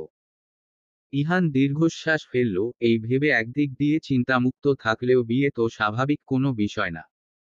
এসব ভাবতে ভাবতে ইহান মিহিতার সামনে এসে দাঁড়ালো। হুট করে মিহিতাকে দেখে তার হার্টবিট যেন কয়েকগুণ বেড়ে গেল। খুব চেয়েও মুখ থেকে স্বাভাবিক একটা আওয়াজও বের করতে পারল না। ইহান বেশ অবাক হলো, হঠাৎ এমন কেন হলো। ঠিক তখনই মিহিতা পেছনে ফিরলে। এতে করে ইহান কিছুটা অপ্রস্তুত হয়ে পড়ল। মিহিতার চাহনি ইহানের জন্য বেশ ধাতস্থ হয়ে উঠল। নিজেকে সামলে নিয়ে ইহান অস্ফুটে বলে উঠল, মিহিতা। মিহিতা বেশ অবাক হলো, এই প্রথম তাকে কেউ তার সম্পূর্ণ নাম ধরে ডাকল। ইহান বেশ তাড়া নিয়ে বলল, আসলে আশফির অবস্থাটা তো বুঝতেই পারছো, এখন যদি একটু সঙ্গ দিতে তবে একটু ভালো হতো। মিহিতা ঘাড় নাড়ল। ইহান, কে তার কেমন জানি একটা লাগে। এই ছেলেটা কেমন যেন উড়ু উড়ুর মাঝে তার গম্ভীর্যতা অদ্ভুতপূর্ব। মিহিতা যখন আবিরকে দেখছিল তখন খুশিতে গদগদ হয়ে বলেছিল, আমি তো ক্রাশড। সাইরকে দেখেও তার একই প্রতিক্রিয়া হয়েছিল, শিহানকে দেখেও তাই। মূলত ওরা দেখতে আসলেই সুন্দর, একজন আরেকজনকে টেক্কা দেওয়ার মতোই। কিন্তু ইহান, তাকে নিয়ে মিহিতা তেমন কিছু ভাবতে পারে না। অদ্ভুত এক অনুভূতি ঘিরে ধরে। এই অনুভূতি সংজ্ঞায়িত করার ক্ষমতা তার নেই। ছিলও না। তমিশরা বসে আছে, একদম নড়চড়বিহীন। আপাতত প্রচুর ভাঙচুর করা হয়েছে, এখন আর এসব করতে ইচ্ছে করছে না। যখন শেহতাজকে দেখে তমিশরা জ্ঞান হারিয়েছিল, তার মিনিট 20 পর আবার জ্ঞান ফিরল। চোখ পিটপিট করে তাকাতেই নিজেকে আগের রুমটিতে আবিষ্কার করল। শুধু পার্থক্য হচ্ছে, তখন আলোবিহীন রুমটি আবছা ছিল আর এখন আলোয় সবটা দেখা যাচ্ছে। তমিশরা ধীর উঠে বসল। রুমের বিন্যাসটা সুন্দর, বেডের মাথার দিকটায় জানালা। পাশে বেড সাইডে একটা মোটা অ্যালবাম, ড্রেসিং এর প্রসাধনীগুলো সবটাই মেন্স, অর্থাৎ এটা একটা ছেলের রুম। তমিশরা ঘুরে ঘুরে রুমটা পর্যবেক্ষণ করতে লাগলো। পাশেই বারান্দায় পুনর্বিন্যাস দেখে তমিশরা কয়েক মুহূর্তের জন্য থ হয়ে রইল। একদম তার পছন্দ মতো, ইসাস বেশ সুন্দর। তমিশরা কাবার্ডের দরজায় হালকা বল প্রয়োগ করতেই দরজা খুলে, লোকটা এত বেখেয়ালি। পাশের কর্নার শীটে শপিজ, বিভিন্ন রুচিশীল জিনিসপত্র। একসময় তার এই বিন্যাসকৃত রুম পছন্দের ছিল, তারপর যে বদলে গেছে তা নয়, বরং তার পছন্দ অপছন্দই কোথায় যেন উবে গেছে। হঠাৎ চোখ গেল বুকশেলফের একটা চমৎকার জিনিসের দিকে। শেলফটি বেশ গোছালো। অদ্ভুতভাবে একটা শপিজ কর্নার সিটে না রেখে এখানটায় রাখা। বেশ কিছুক্ষণ খুঁটিয়ে দেখে তমিশরা বুঝতে পারল এইটা একটা তাজা ফুল। গ্লু দিয়ে মমি আকারে বানানো হয় এরূপ একটা ভিডিও দেখেছিল সে। এই ফুলটা মনে হয় সে পদ্ধতিতেই সংরক্ষণ করা হয়েছে। তমিশরা শপিজটি হাতে নিল। স্বচ্ছ কাচের একটি পাত্রে সাদা ধবধবে একটি গোলাপ, যার মাঝে ছড়ানো ছিটানো লাল রং কিছুটা এবড়ো থেবড়ো। তাতে পেছানো একটা সাদা কাপড়, কিন্তু তার ভাবনা ভুল প্রমাণিত করে শপিজে পেছানো কাপড়টি খসে পড়ল যেন। কাপড়টি তুলে তমিশরা বিস্ময়ে মুখ হা হয়ে গেল। এটা একটা ওড়না, তাতে লাল দাগ। তমিশরা চট করে বুঝে ফেলল এ কোনো লাল রং নয়, বরং তার ওড়না। হ্যাঁ, এই ওড়না আর এই ফুল দুটোই তার চেনা, তার শুভ্র পুরুষকে দেওয়া। তমিশরার ওড়নাটি সেদিন আবির নিয়ে গিয়েছিল। তমিশরা এবার বেশ দ্বিধায় পড়ে গেল, এসব আগের জায়গায় রেখে অ্যালবামটার দিকে ছুটে এলো। অ্যালবাম খুলতেই তার ঘুমন্ত একটি ছবি দেখতে পেল, নিয়ে ছোট্ট করে লিখা, আমার গুণলতা। তমিশরার পুরো শরীরের যেন তরঙ্গ ছেয়ে গেল। তার কাছে সব ক্লিয়ার হয়ে গেছে যে সেটা যে আবির, তার আবির। তমিশরা অ্যালবামের পাতা উল্টাতে শুরু করলো। শুরু হয়েছে মূলত একটা ছবি দিয়ে, তাতে তমিশরা আবিরের কাঁধেই ঝুলে আছে। ছবির উপরে সাল লিখা। তমিশরা হিসেব করে দেখল তার দ্বিতীয় শ্রেণীর ছবিটা। এরপরেটা তৃতীয় শ্রেণীর। তমিশরা দুই বেনি পাকিয়ে আবির তা টেনে ধরে আছে। এরপরেরটি চতুর্থ শ্রেণীর। তমিশরা জুটি বাঁধা, চুলগুলো আবিরের হাতে পেছানো। এভাবে ছবি আর সাল ক্রমান্বয়ে এগিয়ে। একটা ছবিতে তমিশরা চোখ আটকে গেল। আবির আশফিকে কোলে নিয়ে দাঁড়িয়ে, আর আশফি তমিশরা দুজনেই খিলখিল করে হাসছে। এর মাঝে তাদের বেশ কিছু ছবি। সেদিনের শাড়ি পরা ছবিটাও বাদ পড়েনি। তমিশরা মুচকি হেসে পরের পাতা উল্টাতেই বেশ অবাক। তিয়াশার হলুদ প্রোগ্রাম সে প্রথমে যে লুকিং নিয়েছিল, তার কয়েকখানা ছবি। এরপর সে সাজেই তার ঘুমন্ত একখানা ছবি। তমিশরার মাথা যেন ভনভন করে উঠল। কোনো ঘোর বেঘোর নয়, এ লোক সত্যি তার আশেপাশে ছিল। অদ্ভুত, সেদিন হলুদের ঘটনাটা ইহান এড়িয়ে গিয়েছিল কেন? তার মানে ইহান, শিহান সব জানে।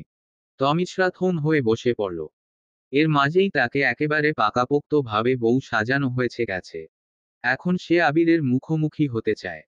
এত ভাঙচুর করলো অথচ লোকটা আসার নামও নিচ্ছে না। তমিশরা দীর্ঘশ্বাস ফেলল। এই লোক আগের মতোই একটা ঘাড়তারা রয়ে গেছে। তখনই দরজা খুলে আবির প্রবেশ করল। কোনো রকম আবরণ কিংবা আড়ালবিহীন।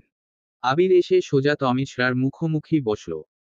তমিশরা আবিরকে পরোক্ষ করতে লাগল। কপালের দুজোড়া তিল আগের মতোই তার ফর্সা মুখখানায় জ্বলজ্বল করছে। আবিরের মুখশ্রীর কিছুটা পরিবর্তন এসেছে। আগে ছিল বাড়ন্ত এক যুবক, আর এখন সুঠামদেহী সুপুরুষ। আগে তাকে দেখল মুগ্ধতা গগনচুম্বী রূপ ধারণ করত, আর এখন চোখ ফেরানো দেয়। এর মাঝেই আবির হাসল। তমিশরার মাঝে আলোড়ন সৃষ্টি হলো। সেই কাঙ্ক্ষিত মুখশ্রী, কাঙ্ক্ষিত হাসি। তমিশরা এবার নিজেকে ধরে রাখতে পারল না, শব্দ করে কেঁদে ফেলল। এর আকস্মিকতায় আবির ভড়কে গেল। তমিশরার দিকে হাত বাড়িয়ে দিতেই তমিশরা ছিটকে গেল। সাথে তার করুণ আর্তনাদ, আপনি আমায় ছুবেন না। আপনি চলেন যান, ভালোবাসেন না আমায় মোটেও। আবির নিজেকে সামলে স্বাভাবিক কণ্ঠে বলে উঠল, আগে আমার সাথে চলো, বিয়ের পর যা বলবে মাথা পেতে নিব। I swear. আমি এবার আরো পিছিয়ে গেল। আপনি চলে যান আবির, ঘৃণা করি আপনাকে আমি। আমার জীবন থেকে চলে যান। আমি জানি আপনি আমাকে মরীচিকার সুখ দেখাতে এসেছেন। আবার চলে যাবেন আমাকে ভেঙ্গে গুঁড়িয়ে দিয়ে। আপনি চলে যান। আবিরের আত্মবিশ্বাস যেন হাওয়া হয়ে গেছে। তমিশরার কান্না আবিরের সহ্য হচ্ছে না। তবুও সে নিজেকে আয়ত্তে আনলো। তমিশরা হাত ধরে টানতেই আবারও তমিশরা এক ঝাটকায় ছাড়িয়ে নিল। এক পর্যায়ে আবির হাল ছেড়ে অন্য পন্থা অবলম্বন করল। চোয়াল শক্ত করে বলতে লাগলো, দেখো পাখি, বিয়েটা ভালোয় ভালোয় করে ফেল। লিসেন, আজ এ বাড়িতে বিয়ে হবেই। হোক তোমার, আমার কিংবা অন্য কারো। তমিশরা অবাক হয়ে বলল, মানে? আবির ভিলেন টাইপ হাসি দিয়ে অসীমকে ডাকল। সাথে সাথে অসীম বধূ বেশি আশফিকে নিয়ে হাজির। তমিশরা চমকে উঠল। আশফি? হ্যাঁ পাখি আশফি, তুমি যদি রাজি না হও, তবে তোমার বোনকে আজ তার অমতে বিয়ে দেওয়া হবে। এইবার তোমার সিদ্ধান্ত, তুমি তো জানোই আমার কথার নড়চড় হয় না। আবিরের এসব ফিল্ম ডায়লগও শুনে আশফির জোরসে হাসি ফেল। অদ্ভুত হলেও সত্যি, এক পর্যায়ে এত শত ঝামেলার মাঝেও আবির তমিশরার বিয়ের কার্য সম্পাদন হলো। তারা এক পবিত্র বন্ধন আবদ্ধ হলো।